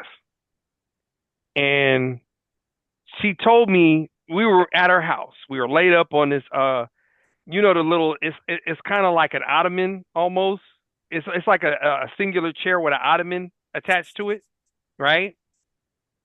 We're laying on there, we watching this movie, and we just get to talking and whatnot. And I think I said something about, you know, I just told her, you know, I really like the size of your breasts, right? And she was like, you know, they're fake. And I said, get the fuck out of here. This shit ain't fake. And she was like, yes, they are for real. And so we getting into it, and the argument is getting heated, right? And she says like this. She says, yes, they are, look. And she pulls her shirt up, right? And so at the moment, I have to catch myself because I was damn near about to be like, yo, like, you know what I'm saying? And I just stopped, and I looked at the girl's face. I didn't want to stare too hard at her breasts, right? Because I didn't want to blow my cool. And she had like the dumbest look, like, oh shit, I just fucked up. What did I just do? You know what I'm saying? So I was like, oh, okay, you proved your point, man. I let it be cool and calm. And I laid there for a little bit, and she laid there for a little bit, and finally, man, I just couldn't take it no more. I grabbed her, man. I kissed her. She kissed me back, and then we it was like some movie shit, man. We ripping each other's fucking clothes off and shit, you feel what I'm saying? Never experienced that with no other woman except for this one. And we got in there and got it in, and it was explosive. It was explosive. Sound like a good time. Dude, I didn't even have plans to like do that. It was great. It was wonderful. That's what make it the best because it wasn't arranged, it wasn't planned out, it was spontaneous. Hey, I'm gonna be honest with you. I was trying to make her wait, huh, boy? I was trying to make her wait. I was planning. I was like, hey, I'm about to be out after this movie. But as soon as she pulled that move, it was like, oh. So, and that's a heat of the moment thing, dude. I used to make them wait. I used to make them wait a minimum of 90 days, brother. So let's run a test. He's good looking. I'm not going to cheat on my husband, okay? Because I have standards and I have principles, and she's going to make that choice. So to just assume that a girl just needs, that's never going to happen because you've had this happen to you where girls give you resistance and you give up. They can be sexually attracted to you. Marcus, stay on topic. Stay on topic. What I'm saying is, but this is the topic. Makes, what are you talking about? No. This is what I'm talking about. What makes the woman want to have sex with a guy? You're saying, well, she doesn't know anything about you. A woman does not need to know anything about me to want to suck my dick. That's what I'm trying to tell you. Let me answer your question. There's multiple things. Now, to be sexually attracted, the thing that I teach is you go in at first with confidence, with great subcomms. You want to show that you're chill under tension, okay? That's number one. But this is like basic, that's foundational. Then you want to hit the attraction triggers. So I want to show that I'm successful, that I have passion around certain subjects, that I see a future for myself in terms of my success, my career. I want to show that I can look after people around me. I want to show, let me finish. Why? I want to show that I understand her on a sexual level, and I want to build sexual authority. So something I teach is sex coaching. If the girls know that you're going to be great in bed, they're going to want to sleep with you more. And then the last step of this is dealing with concerns and objections. So sometimes a girl might be really sexually attracted to you, but she's on a period, but her friends are at the club, but she doesn't want to look like a slut, but she wants to show you that she has standards. But like, there's a lot of things that you might have to help her deal with these concerns with. So once you complete all of those and you have compliance, that is when you're able to sleep with a girl, not just when you're sexually attracted. There's more nuance to this. Girls are more complex than just sexual attraction, sleep with every fucking guy. If that was the case, so Marcus, let me ask you a question. It's a lot of hurdles. Okay, we need to really unpack it. Okay, so his attraction triggers are flawed. Your boy a hurdler. He's a professional hurdler, man. I'm gonna just say this, right? Only one of his so-called attraction triggers are based on character, which was the confidence, right? Everything else is based on what he does. Like he mentioned, like how much he makes. So what that does is that only makes her attracted to his profits or his income or his resources that he can amass, but she's not attracted to him. She's attracted to his material gains, but not attracted to who he truly is, right? And this is simple math. She's not attracted to you. You know what I'm saying? She's attracted to what you have. And I feel like he was going on this tangent with all of those quote unquote basic nuances, right? Because the basic ingredient will always be sexual attraction, right? So what if her sexual attraction is more massive than all of those other nuances that he just mentioned? Will a girl sleep with him, right? Dude, like I said, the heat of the moment is a motherfucker, man. Chime in, fellas. Chime in. I think that shit is just wild, bro. Like the shit that he's saying is so made up, so intricate. There's so many layers to that shit that maybe that's what he's doing. Like he's making shit too complicated to sell it to motherfuckers that don't know better. But like Locario's saying, man, that shit is way more basic than you think. He just put a 7-layer cake out there and it only takes the frosting. Like, bruh, it's the sexual tension, right? Like if she's attracted to you, she's gonna fuck you, and that's it. And all that shit that he's talking about, all that extra shit is how you lose her attention, right? If you want to build a relationship, okay, start talking all that shit, right? Like, what do you do for a living and all that other stuff? That's another level for another game. But in this situation of just hitting the skins or, just getting the number or whatever the fuck, it's really not that hard. Yeah. That's crazy. Yeah. Yeah, Mark, what you got for me, man? Because Cadillac Kid is out here firing Gatling guns right now, dude. What you got Well, for me? what I got for that is basically this, man. If this is what we competing against, we look good. Real. That's what it is because this guy here, I mean, even if I approach and she's, not interested, if this guy follows up behind me, she gonna be running for me out the store, regaining interest to come back to me. Because really, they looking for leadership. And if you always basing your movements on what she does and how she does this and how she does that, you're reactive. And the last time I checked, there's no way to lead reactively. You have to be proactive. You have to set the tone. You the tone setter. You the tempo getter. You get things going. You open the door. You open the way. You set up how to play. You set up what we're going to execute and how we're going to execute it. You set all those parameters up. That ain't up to them. If you looking for them to tell you that, then they lead it and not you. Mark, man, I'm gonna set up a debate with you and this guy, man. Yeah, and you know what? Marcus versus Marcus. The loser got to change their name. Now, mine's is better because it's a C for compliance and confidence. Okay? His is for K for get the fuck out of here with that But I don't know, man. I don't know how this guy got is coaching. His philosophy is really Roadrunner Coyote-esque, man. He's the coyote all day, every day. And she's the Roadrunner, and she gonna keep running. He's gonna keep coming up with his plans and schemes. I'm the alpha man. I'm dominant. I'm not giving up. And it's just going to be over and over and over for 30 minutes, just like the sitcom. Warner Brothers need to go look for this guy.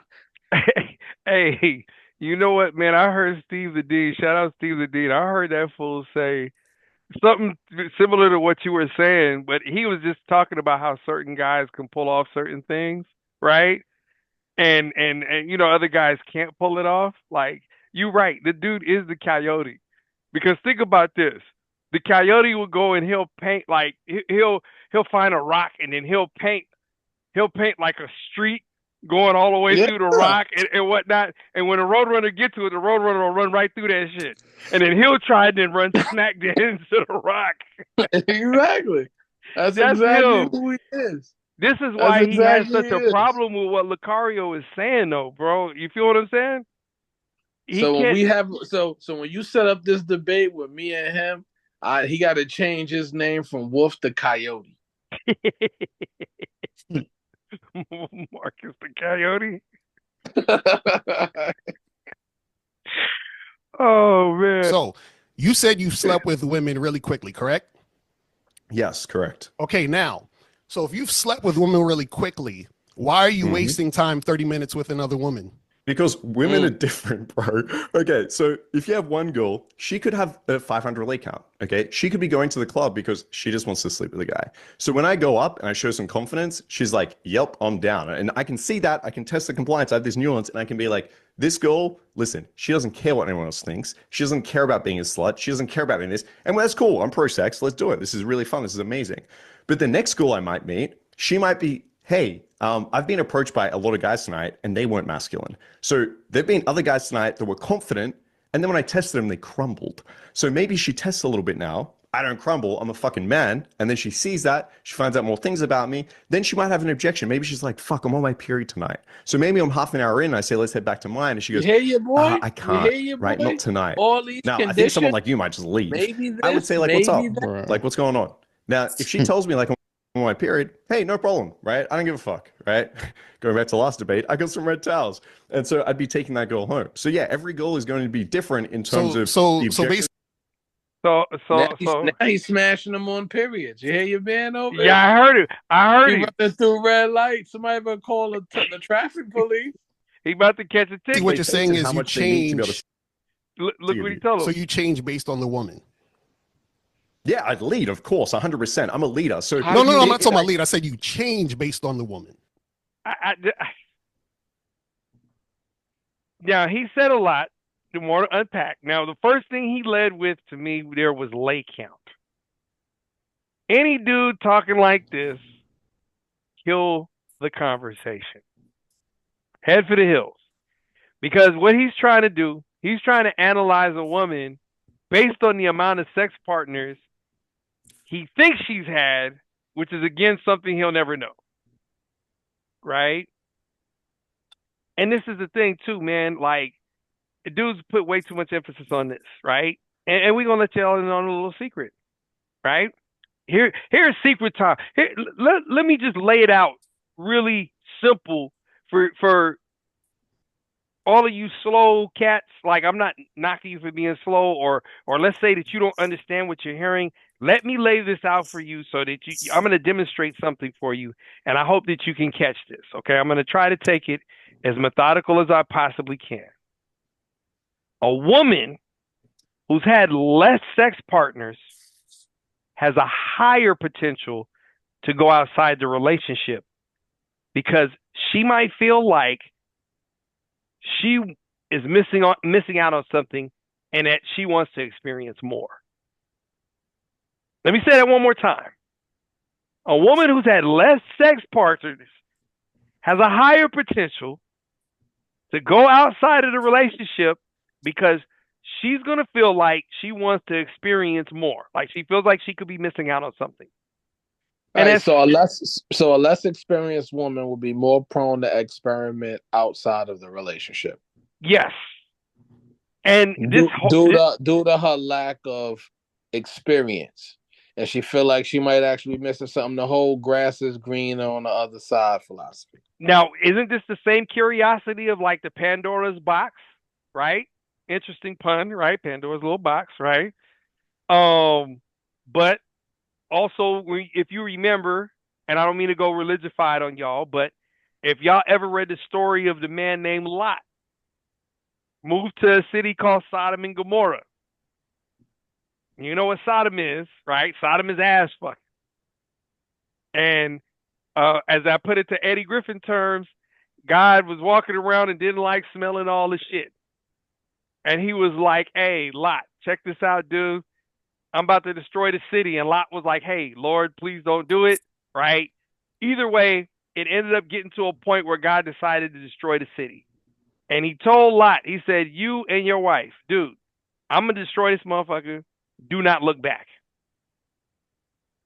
Right? By any circumstances, when you get out of this city, you're going to hear some hard shit. Do not look back. And sure enough, the curiosity got to Lot's wife, and she turned around to see what was going on. She wanted to look back, and she got turned into a pillar of salt. Okay? So a woman who has had less sex partners is capable of becoming that pillar of salt. Whereas you have a woman who has had sex with more guys, she'll more than likely get to a point where she realizes that sex is just sex, and no matter who it's with, right, it's still sex.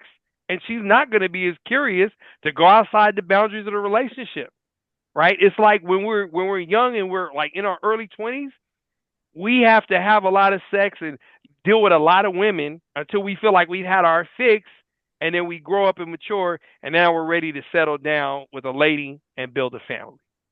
Now, we're not saying to go out there and go and smash, go and wife the town hall. We're not saying that. No, we're not saying that. We just saying choose wisely, and people's past should not become a part of the present, holding you from developing a future. And let me tell y'all, when Marcus mentioned the town hall, see, a lot of times the town hall didn't start off that way. A lot of them town halls started off as good girls who studied in school and were goofy as hell and were nerdy as shit. And when they got older, they wasn't getting no attention. And they got to college and dudes wasn't really checking for them. And so this is what they started to do. They started to bust that thing out. Pops and moms had rules that she had to adhere by. So she didn't get to get out there and party and be wild like the mother chicks was. You feel what I'm saying? Mm-hmm. So now she got some oats. Now she got some oats to sow. And you know how that go. You see what I'm saying? You see what I'm saying? I mean, do y'all contest what I'm saying at all? Nope. So nah, the only thing is with your boy Coyote Joe over here is that he's putting these chicks on such a high pedestal and putting all of these conditions behind it. You can't fit it. Hey man, we can't even call this dude Joe, man. I got a lot of people I love named Joe. How about like Pericles or something? Pericles Parnassus. No, you're right, man. You're 300% right, dude. I mean, this guy's insecurity, his narcissism, and his paranoia is he's spinning out of control. And look, we're getting to the close of the first 25 minutes. This whole debate, and we're going to give it to y'all in about 6 parts total. This part 1. This whole debate is 2 hours, G. 2 hours. So hang tight. We're going to run a tape because this guy, he says more. 5 minutes and he's fucking.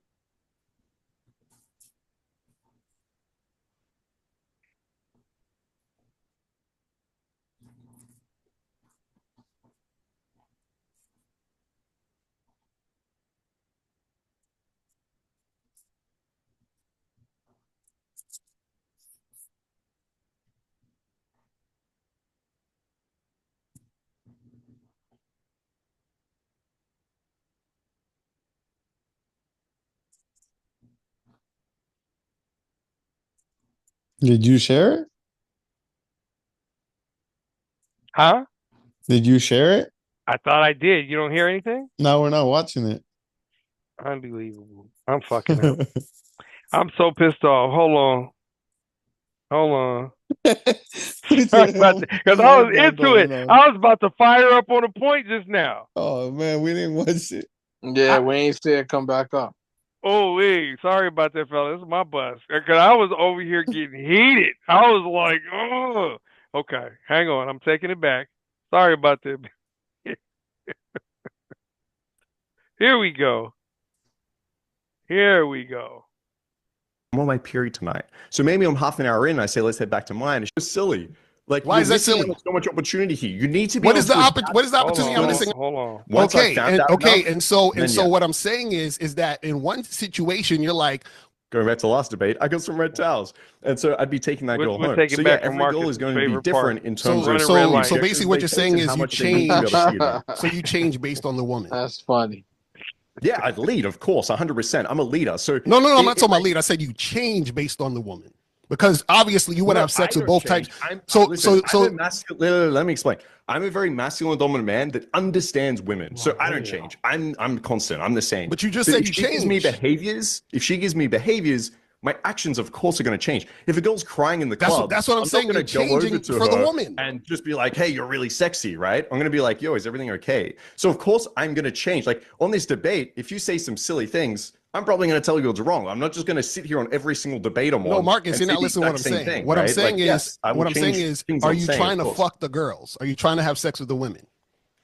I am trying to find out enough about them to decide if I want to have sex with them. So what I'm saying is that in one situation you're like, well, this girl, I'm having sex with her in 5 minutes, but this other girl, I will wait longer than 5 minutes to fuck, which means you're changing for this woman that you're going to wait 30 minutes for. Hang on, are you telling me that you go in and do the exact same thing, say the exact same thing? Yes, the exact same fucking. Hey, didn't George? All enlightened men, we follow the same orders. Okay, we gonna get his reaction, and we gonna break this down. That is retarded, bro. That is so silly.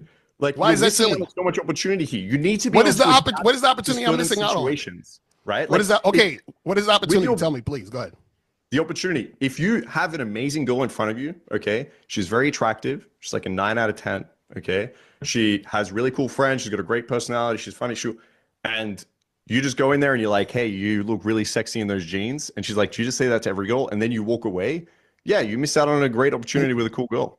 But how is she a cool girl to me if she's not cooperating with me? So if I approach 10 women and all 10 women I'm attracted to, and 4 out of the 10 women are extremely cooperative with me, why in the hell would I deal with the other 6 women who aren't? That doesn't make any sense. Because the reason those women are cooperative is because they probably have really low standards. Okay. But this, because see, you we keep going spoke back to about- this low standards thing. So basically, see, this is what you, Marcus, this is what you're saying. Hold on. This is what you're saying.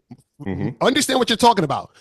You're basically saying that. So if a woman fucks you on the first date, she has low standards? When did I ever say that? When did I You ever just even said if a woman communicate fucks you that? quick, she has low Can y'all hear standards. me?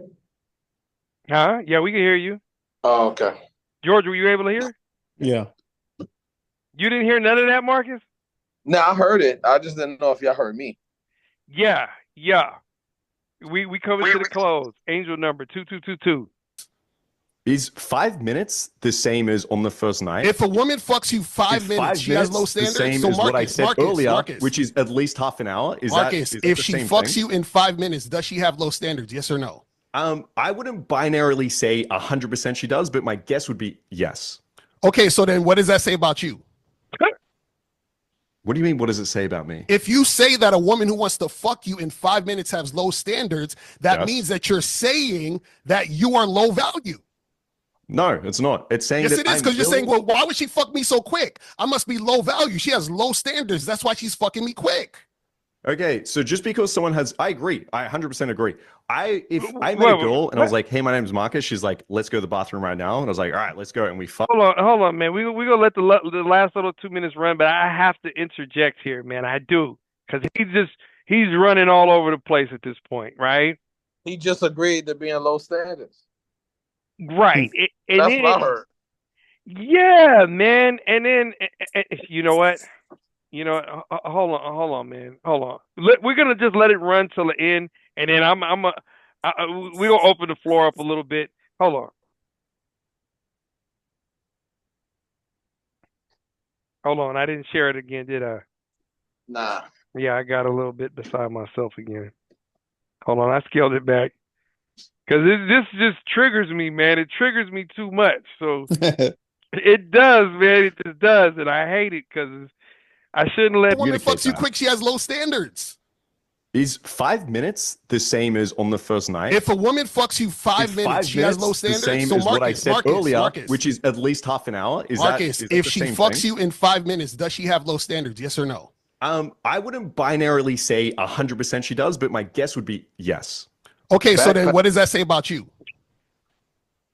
What do you mean? What does it say about me? If you say that a woman who wants to fuck you in 5 minutes has low standards, that means that you're saying that you are low value. No, it's not. It's saying yes, that it is, because you're saying, well, why would she fuck me so quick? I must be low value. She has low standards. That's why she's fucking me quick.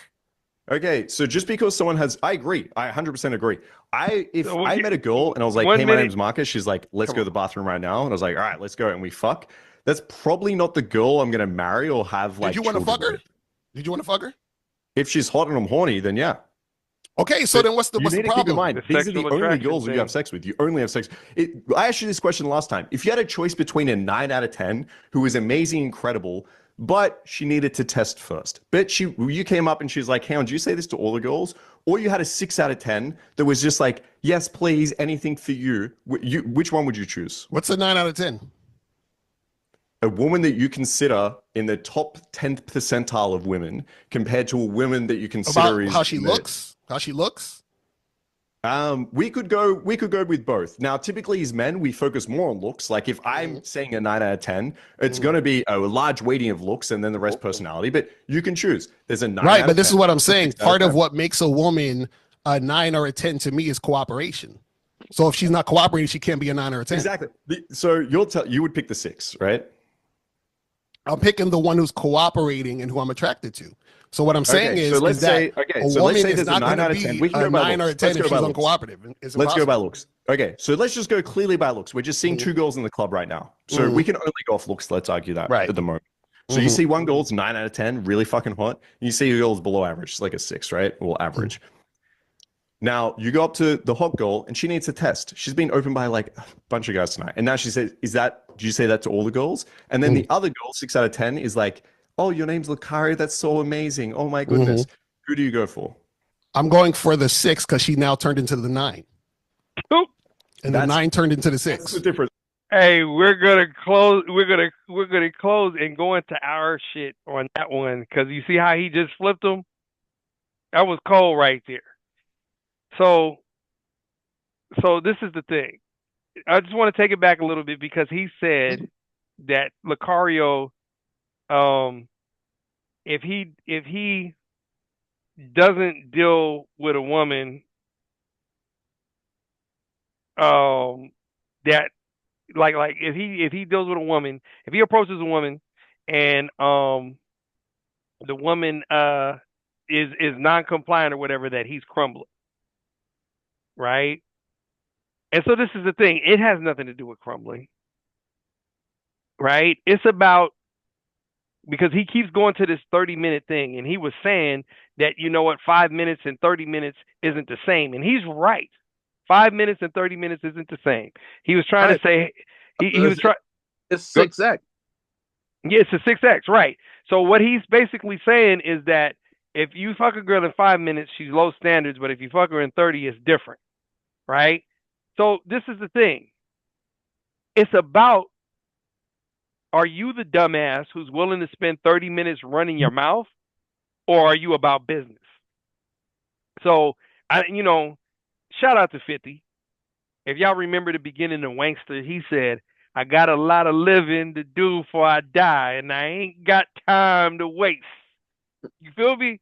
Mm-hmm. So the question is, are you the shoulder to cry on, or are you the emergency dick in a glass? Are you the moving man, or are you the emergency dick in a glass? Are you the sponsor, the AKA sugar daddy, or are you the emergency dick in the glass? It's simple math. You feel what I'm saying? That's just, you either deliver or you accept delivery. Yeah, either you fucking or you getting fucked. Thank you. So that's just really what it is, though. You the hammer of the.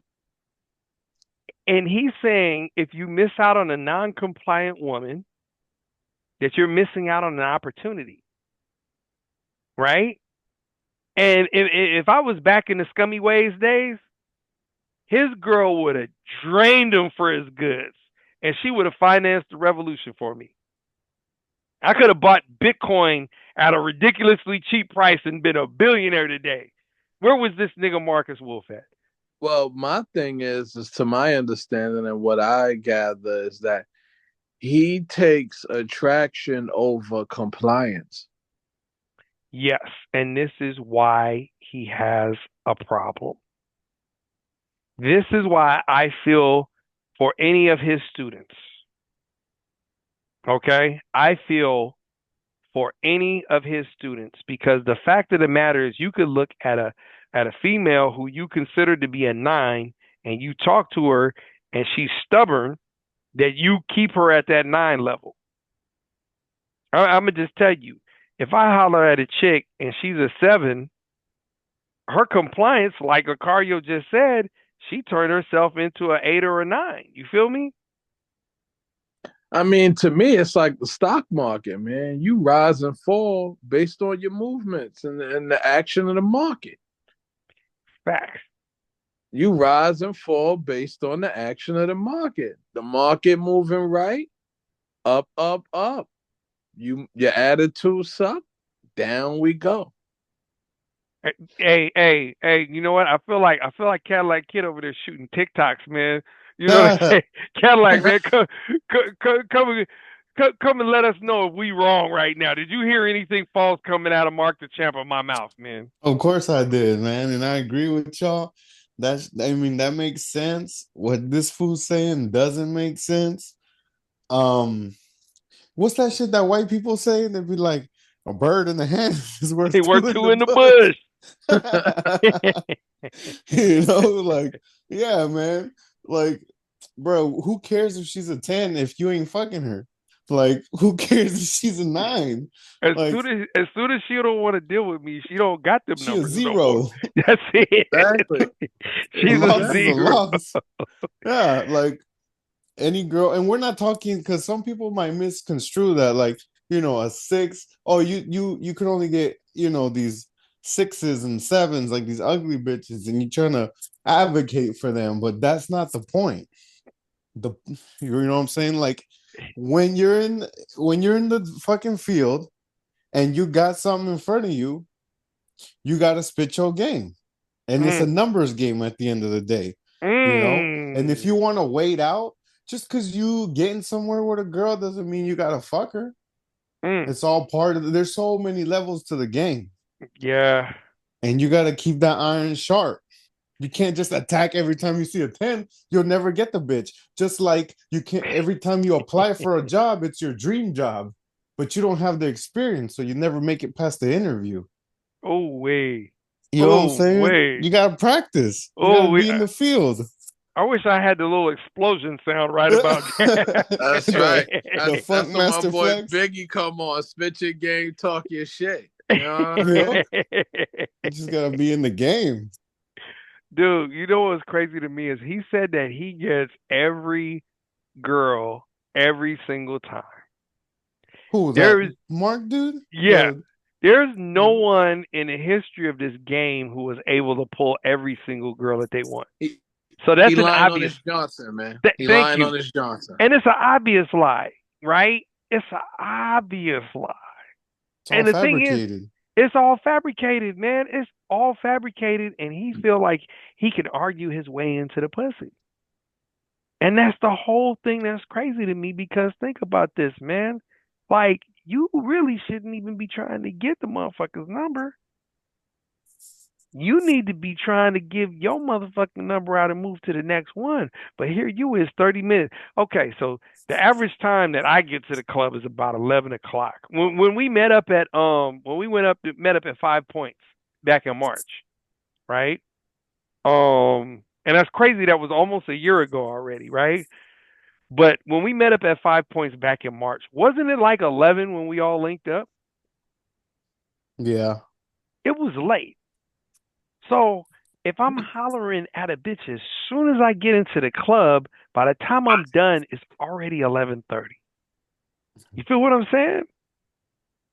So now at this guy's rate, in like 2 hours, him going 30 minutes a wop, he only talking to four bitches, ladies all night. It's like, what? 4, dude. And you not pulling every single one. You not pulling every single one. I don't even believe he's a 1 out of 4. I feel sorry for his the card strip that he got that's in his wallet, because the club and the barkeep just keep ringing it up, man. Because if you talk in there for some chick for 30 minutes, that's at least 3 drinks right there, easy. Hey, I actually feel bad for the bartender, man, because I think the bartender is like, man, I done make so much money off this dude, I don't want to serve him no damn more. Word, their conscience might start feeling bad. Like, yo, yeah. I'm feeling bad for this guy. That's bad. I think the bartender probably leaned over the bar, like, baby, let me ask you for your number for this guy. You know what I'm saying? That's who. Now, George, you see why I had such a hard time, man, when I saw this? Yeah, I get it now. I see that. That shit is just ridiculous. And there's just a lot wrong with it, to be honest. Like, we unpacked a lot of it, but the shit, like, there's still more, There's still more. Yo, and there's a whole lot more, man. Mm-hmm. There's a whole lot more. You think it's bad now, man. We about to go underground. We just on surface level right now.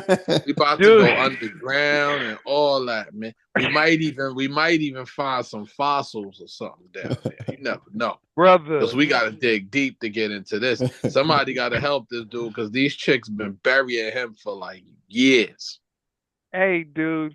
1 hour and 30 minutes left of this, and it gets worse.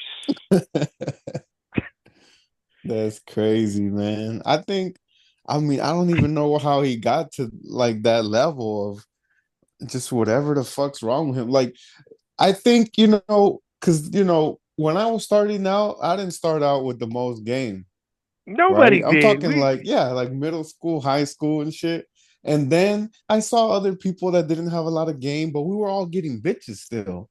So it's like, okay, what's going on here? And then I noticed that the bitches wanted to fuck me. It's not that I had the game to get them. No, no, no.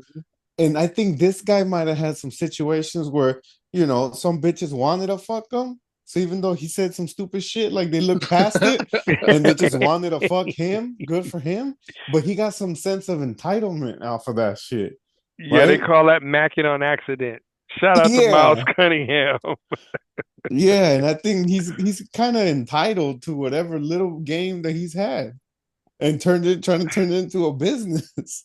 Dude, and that's what's crazy, man. Hey, George, have you ever heard of George C. Parker? Mm-mm. So this guy, he sold the Brooklyn Bridge. I think it was like some ungodly number, like 400 times. And that's where you ever heard that term? I have a bridge to sell you. Mm-hmm. That's where it comes from. That's where it comes from. Yeah. Hmm. So I happen to know about that guy because I was born and raised in Brooklyn. he lived right by the damn Brooklyn Bridge. You know what I'm saying? It's a default kind of thing. It's a default for me, but yeah, that's true, and that's what it is. I mean, it is that's that. But the thing is that what he don't realize, or what he's probably realizing during the chasing that he's doing, is that the females that he's talking to, these so-called high quality women, they the biggest salesmen. Brother, this is the whole thing. When you sitting here and you're talking about standards, is she got to get to know you and whoopty whoopty whoop. Look, man, the woman does not wear the same veil for every face, brother. And what he don't realize is that she'll play that game for him. See, Locario's trying to tell him that, yo, okay, what you think is working, it might be working, but it's working for you. But the next guy, the Locario's or the one of us, it ain't gonna go through all those hurdles. In fact, we're gonna become the sounding board, and we're gonna laugh at this dude for the stupid shit that he's saying to her. Mark, let's be real. That shit's not working for him. There's been way too many holes in his argument that shows me that he's never really experienced that. And what he does is he preys off of guys that are in a worse situation than him. But it's not good. So think about this. So you have 100 guys, right? And you're at this. You have a seminar for 3 days, and you charge all of these guys $5,000. That's what. Listen, y'all want some help? I'll take an O off for that. Just come holler at your boy for 500. Marc da Champ 308 at Cash App. $5,000? Yeah, like with 30 IG people? the same thing. Marc da Champ 308. DM me, we could talk, man. My prices can fluctuate. Like I'm willing to work with you. I'll even take SNAP benefits if you need me to. You know what I mean? I help out the needy, Why not? Taxes coming up, it could be a write-off of 2024. I help you out. But remember, we only got what's today? The 19th. We got 12 more days. You gotta act quickly. Act quick. Well, look, man. I do appreciate y'all coming out because this was definitely. I feel at home right now. I'm with my brothers. I don't want to make the video too long because we've been on for about like 2 hours now, right? And I know, Mark, you yawning over there because it's almost midnight, right? You got work tomorrow, right? It's 9 to midnight, yeah, but it's all good, man. I'm on vacation Saturday, man, so it's all right. You know what I mean? I I'm, already arranged everything. I go pick up the princess tomorrow, so I'm off until next year, man. I got 2 more days to work through. I'm just. I'll tough it out for this character. Good shit. This coach needs coaching, man. I'm just. Somebody gotta talk to this general manager because the coach answers to somebody too. So somebody gotta talk to the general manager and they gotta reevaluate the playbook, man. Because whatever lines that they putting down, they basura. Yo, man, this whole game, he don't even got game. This is the thing to me, and let me tell you this, George. There's a reason why I tuned into it, right? I was tuning into Real Game, No Theory, and I heard them say that Locario had a debate. I knew I had stuff to do, so I wasn't gonna make it. So I took care of the stuff I did. I got back kind of late that Sunday night. You know what I'm saying? I filled the bathtub up, got the iPad right there, watching me a nice little beat up. You know what I'm saying? Two of the fly Oh lesbians. my You know god. what I'm saying? And I got the audio playing in the background, man. And I swear to God, man, I'm looking at this whole video and it's just not even stimulating me no more, man. I'm just like, oh, I cannot believe it. And this dude is like he is one of the premier guys in that community. He I is, mean, that shit don't make sense to me. it doesn't. It doesn't. And you got cats out here. But the thing is, what it is it kind of validates for me about it's just like in the 80s, we had this thing called a pet rock. Okay? You had really good toys like GoBots that turned from like a plane to a robot. You feel what I'm saying? And a pet rock is the hottest toy of that year. Uh, It just goes to show me that, like, see, when you have to use your mind and you have to apply your mind, you have to put in some work. People don't want to do that. People think that this whole game thing comes for free and there's no sacrifice to it. And so when these guys come over here saying that I pull every girl every single time and, I control the situation and all of this extra stuff, it sounds good to these guys because it's like, okay, all I have to do is remember a couple phrases, which is literally what they do in these dang camps. You feel what I'm saying? And so these dudes, they got all these terms, attraction triggers and monkey branching and all this goofy shit. And then they roll up, and then this is what the PUA guys do. They hire chicks to go off in the club, and then the PUA guys go and they talk to the girl and make the students think that, oh, he just pulled that girl over there. Nah, you just pulled the wool over your eyes. That's all. That's all it is. Disrespecting the game, no home training of manners. It's bad. I hate to see this happen to the game, man.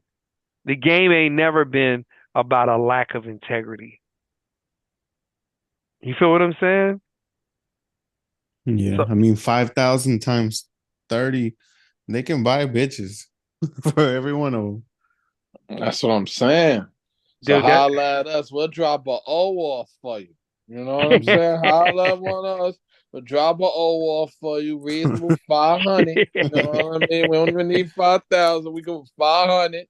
You know what I mean? If my other coaches there, they want to raise their rights, I'll step back. I'll talk for just myself. But 500, I'll take your game to a whole nother level and have ladies giving you money just because they want you. Like right now, I got a chick I'm supposed to see in the morning. She gonna pay for my cut.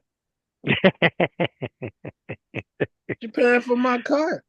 Hey You man, want me looking fresh for? You want me looking fresh for Christmas? Ho ho ho!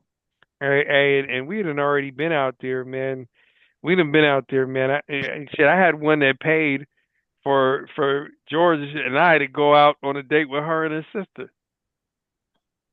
Yeah, Paid for the whole shit. Didn't complain. Didn't bitch about it. And didn't That- even ask. Look, when the bill came, she didn't look at me. She didn't look at Cadillac Kid. You know what I'm saying? the definition of high interest.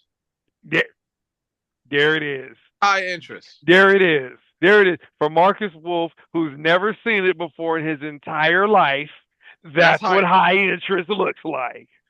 When you're told no, babe, I'll take care of this. Yeah. Those are phrases that you hear. He's used to hearing no, babe. Yeah, no, babe, not tonight. I'm tired. I'm going to bed. I'll see you in a minute. I'm tired. In fact, I don't even want to spend the night at your crib right now. I'm going to my cousin George's house to go spend the night. Yeah, my cousin George said he need a hand with some. I'm gonna help him out. There's levels to this game, man. Don't worry, babe. I'll get back safe. Don't wait up for me. Don't wait up for me, yeah. Damn. Hey, babe, you know what? My cousin Marcus is out in New York. Do you mind paying for my ticket to get out there? I'm just saying, man. Hey, Cadillac Kid, this is your first time viewing. Yeah. This is your first time viewing. I will send you the link to this so you can watch everything, right? Because I was so disturbed that I had to reach out to Marcus, right? And Marcus was like, yeah, whatever, man. You know, he I don't think he took me as serious, man, when I was pouring my damn heart out to him. Because it bothered me. Now you're right, man, because I'm thinking, yo, it can't be this bad. Like this is the kind of stuff that I remember me and my boys in like 7th grade used to mock each other about. Like when you know what I mean? Like the wrong approach that you gone with. Yo, how dare you say some shit like that? What's wrong with you? You know what I mean? But that's okay because you 12, 13 years old. You know what I'm saying? But this is a grown-ass man. You know, this is a grown-ass man. This is somebody's son out here, fully grown man out here leading the world to drink this poison and think that that's going to be okay. Because that's poison he out there preaching. Man. That's poison he out there talking about. Man, that's the kind of shit that's going to upgrade the LGBTQ and every other alphabet you can add community. More women going to wind up running over to that side because they're going to think dudes like this is dominant. You know, he's dominant. They're going to think he dominating the force out here. He a minority, man. He ain't dominating nothing. He out here dominating the foolish times. He need to be on TikTok. He a walking meme for real, man. Somebody got to help this coach, man. We got to start a telethon. Help coaches get better.com or some shit. Hey, George, let me just tell you one thing, man. I went to the Telegram poll. I left a comment on the video. I had to because it was just, you know, I normally don't do that. I definitely got something to say this. I got to go to Telegram and get down with that poll. Pause. So let me just tell you this. When I signed on to do the comment. Yeah, hold on. Tell your grandfather to take his meds.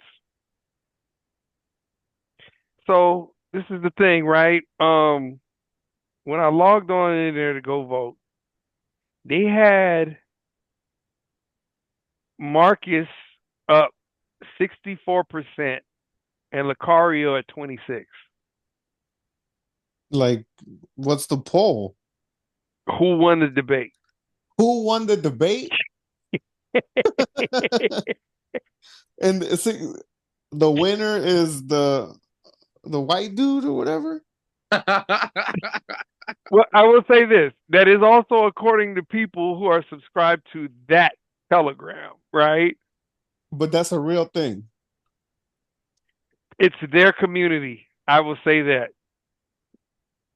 Look, I'll say this. Like, if you want to get better at something, you got to practice, right? You got to put your time in. What is it, 40,000 hours or whatever? Yeah. Right? You got to put your time in. But that'll only get you so far. If you really want to master some shit, you got to get somebody that you can be up under, right? Somebody that'll coach you, because you're never going to get there without someone teaching you the way. You might learn the shit wrong or you'll never learn it right. And that's where we come in, right? Facts. We're gonna coach your Apprenticeship. ass. You talking about my man talking about an apprentice. Yup. Apprenticeship. Yeah. Hey, dude. And Locario, to me, is one of the best ones out there. So that, to me, shows me that the people that were watching this don't even know what the hell they're looking at. I saw it, and I could not believe my eyes. I was like, how, on what planet? Like, this wasn't even a decision victory. This was a knockout within like the first, 3 or 4 minutes of the damn debate. I think people think this shit is complicated. Pardon me. They think it's hard. So they want to believe that this shit's complicated just because it's hard for them. So they listen to this guy who's making this shit sound more than it is and complicated, and they want to believe that. And when somebody comes up and it's like, no, this is all you got to do, but they can't seem to do that shit, then they don't want to believe in that. You know? That's facts. That's facts, because you know what? The stuff that you're talking about requires effort. Yeah, it requires effort for you to get out there and do the damn thing. And the part that is robbing the people so much is that part of the process is the most fun. Yo, that's exactly what I was just thinking. I'm sitting there, I'm thinking, I'm like, yo, I talk to people all the time. Like I find myself coming up with the simplest, easiest ways to have 2-second conversation in the rudest fucking town in the world. I'm in New York. I'm in New York. You know what I'm saying? Like, it's not hard. It's not hard, man. So I don't understand it. I really don't understand it. I don't. The guy speaking Italian to me, man. I don't speak Italian. Hey, man. hey, this thing, it just showed me that it's really bad out here.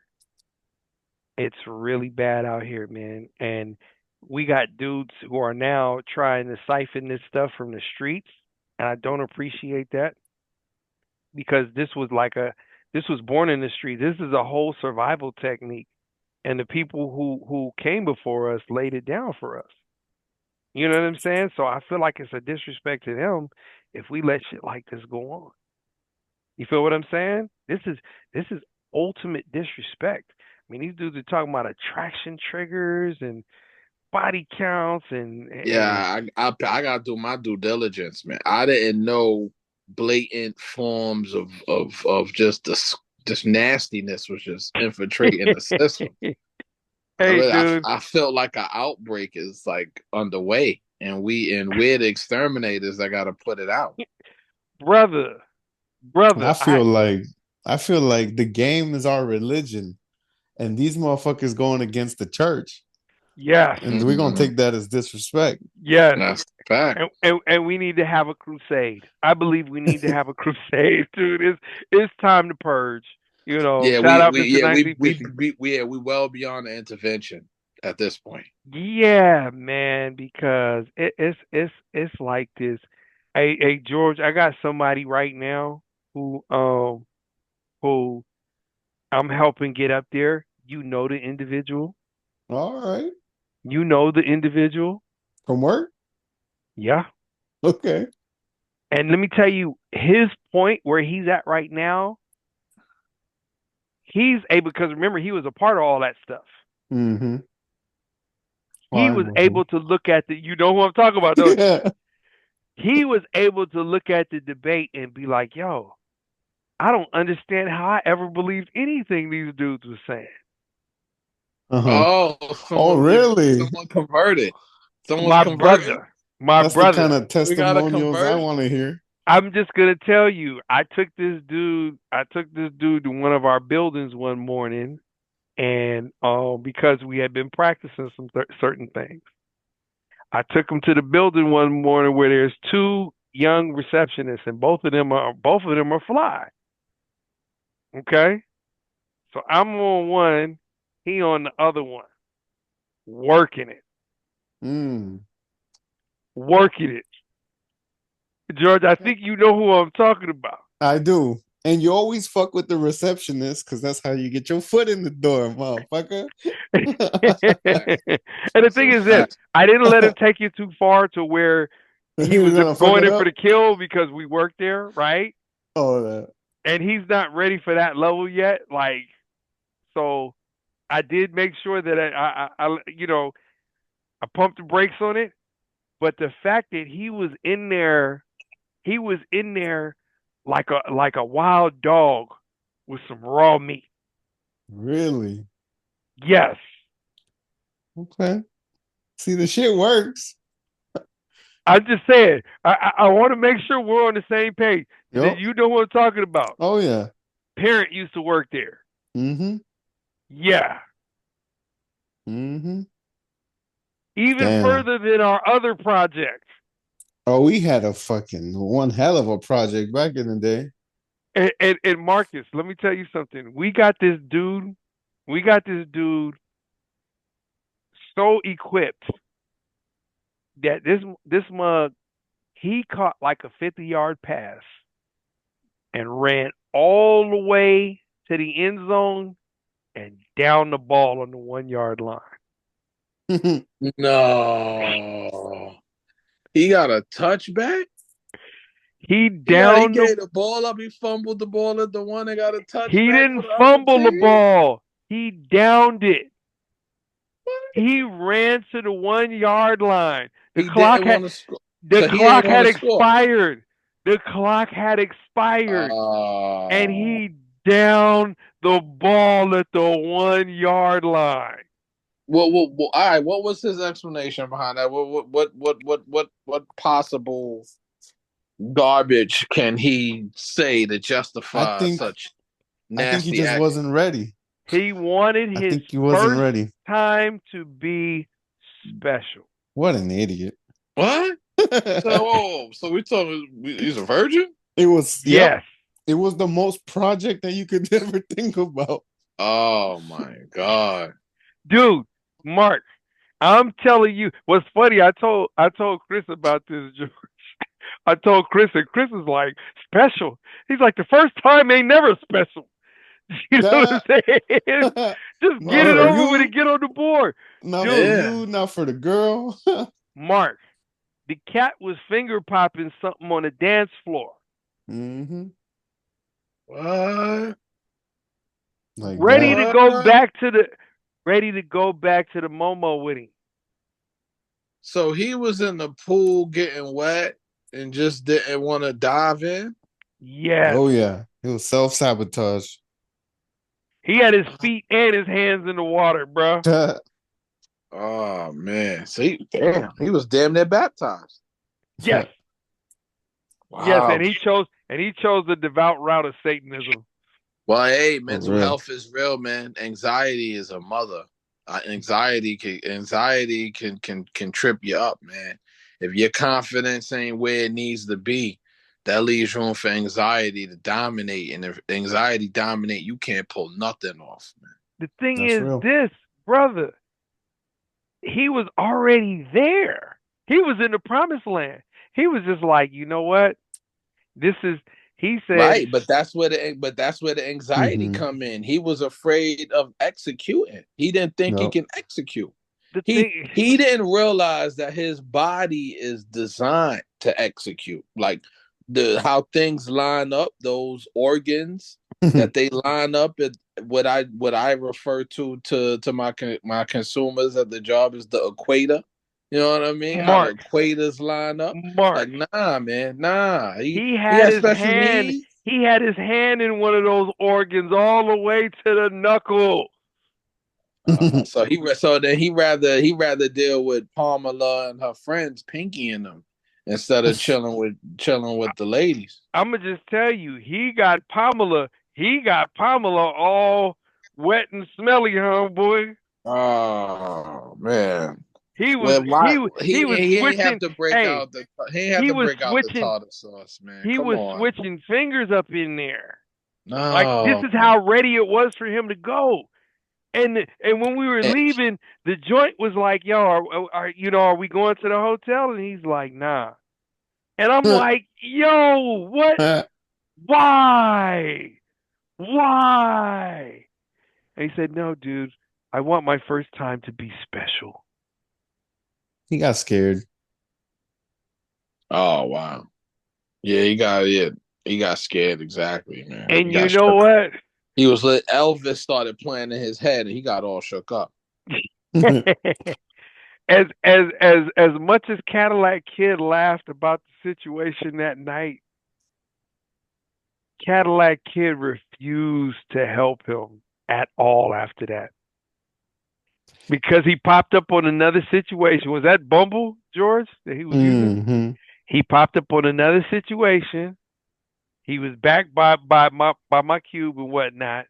Caddy is there, so because we used to chop up regularly.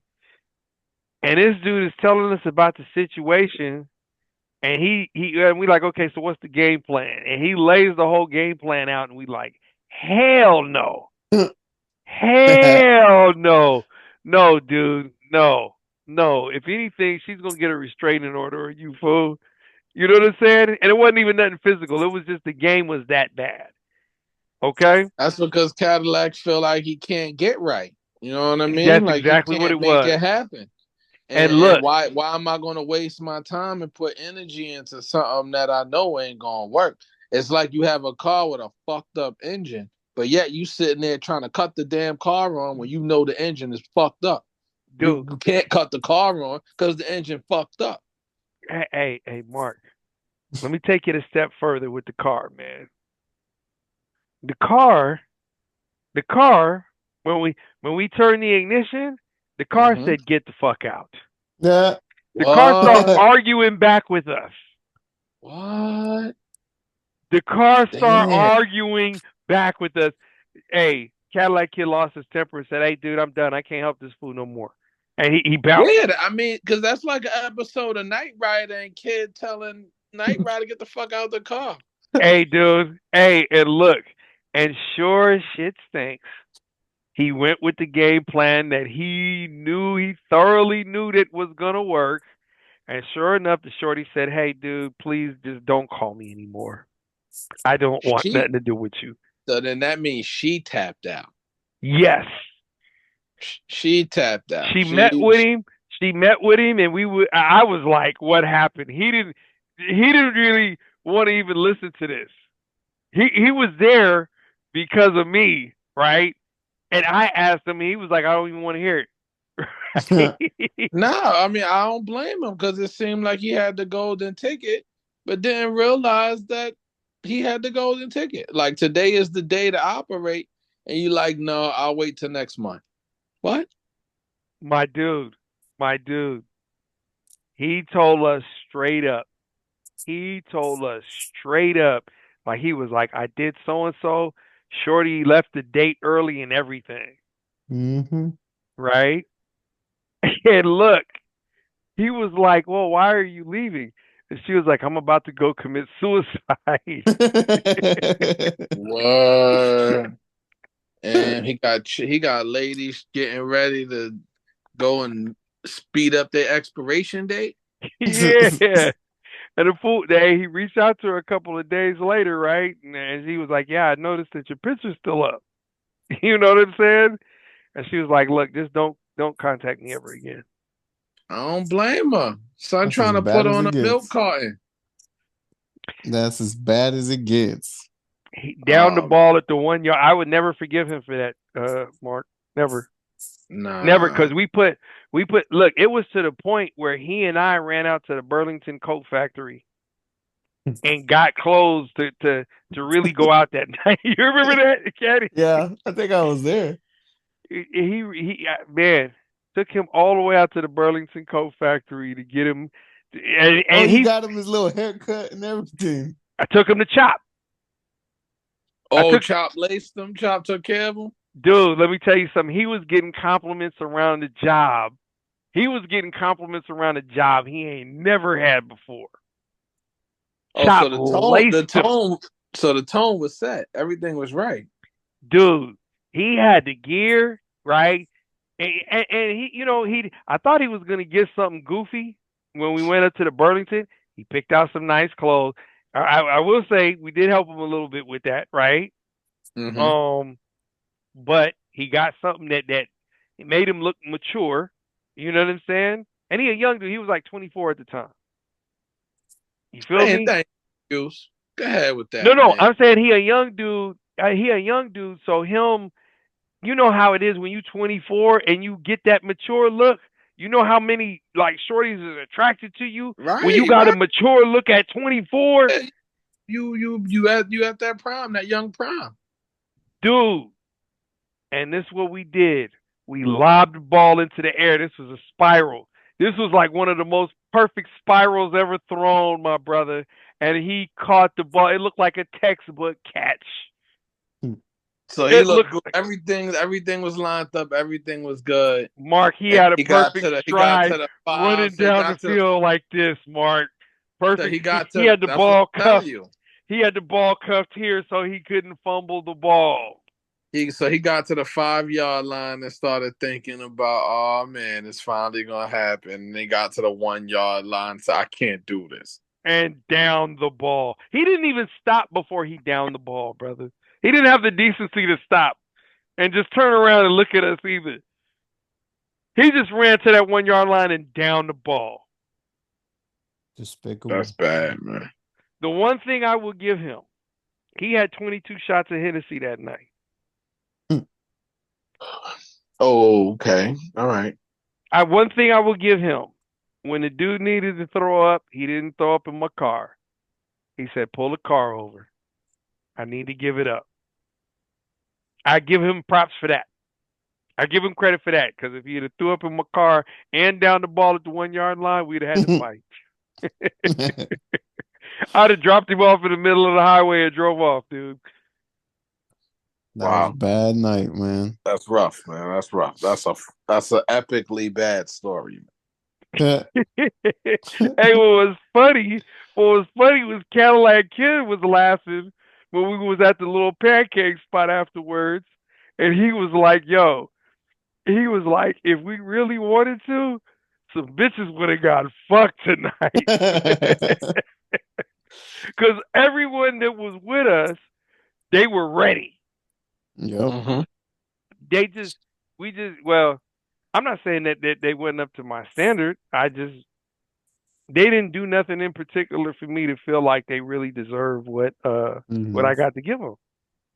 Yeah, but they would have the whole team would have ate that night. Like, we were good. Good. The thing is, I'm stuck up. I'm not gonna do just anybody, and B's the same way. And we could have, went the extra innings for this fool could get his first nut off, but I'm not gonna put my dick on the line just so somebody else get some. So he should have got that shit on his own. That's right. We now gonna devalue our assets to help out a team member. You know what I mean? You gotta pick your game up. I'm like, I got an evaluation to uphold. You know what I mean? I got you. Yeah. So yeah, man. I would never forgive that dude for that. The new dude, you talked to the new dude on the phone. Okay. You know what I'm talking about? Yeah, I know you're talking about. That's who I'm talking about, who now was like a dog in the yard when I threw the meat out there. Okay. You remember how bad off it was when you talked to him, though. Oh, okay. So we've really made progress, it sounds like. Yes. I'm sorry, Caddy, what was you saying? So wait, are we streaming right now? Yeah, do you want to go off? We could wrap it. No, I was just wanted to confirm. That's all. You know what? Hey, y'all, check this out. This is 3 levels of game right here. Hit the cash app right above me. Yeah. This is B License Formula at Cash App. Caddy, yes. Caddy, where's your Cash App, Caddy? Hey, it's at Cadillac Kid 64. Cadillac Kid 64. Marc da Champ, what is the Cash App? Self-explanatory. Marc da Champ 308. All right, y'all. Mhm. We're going to have this abrupt ending because we need to convene and have a meeting. Signing Please. Peace to y'all. The count of 3. Let's go. 1, 2, 3. Peace. Peace. Peace.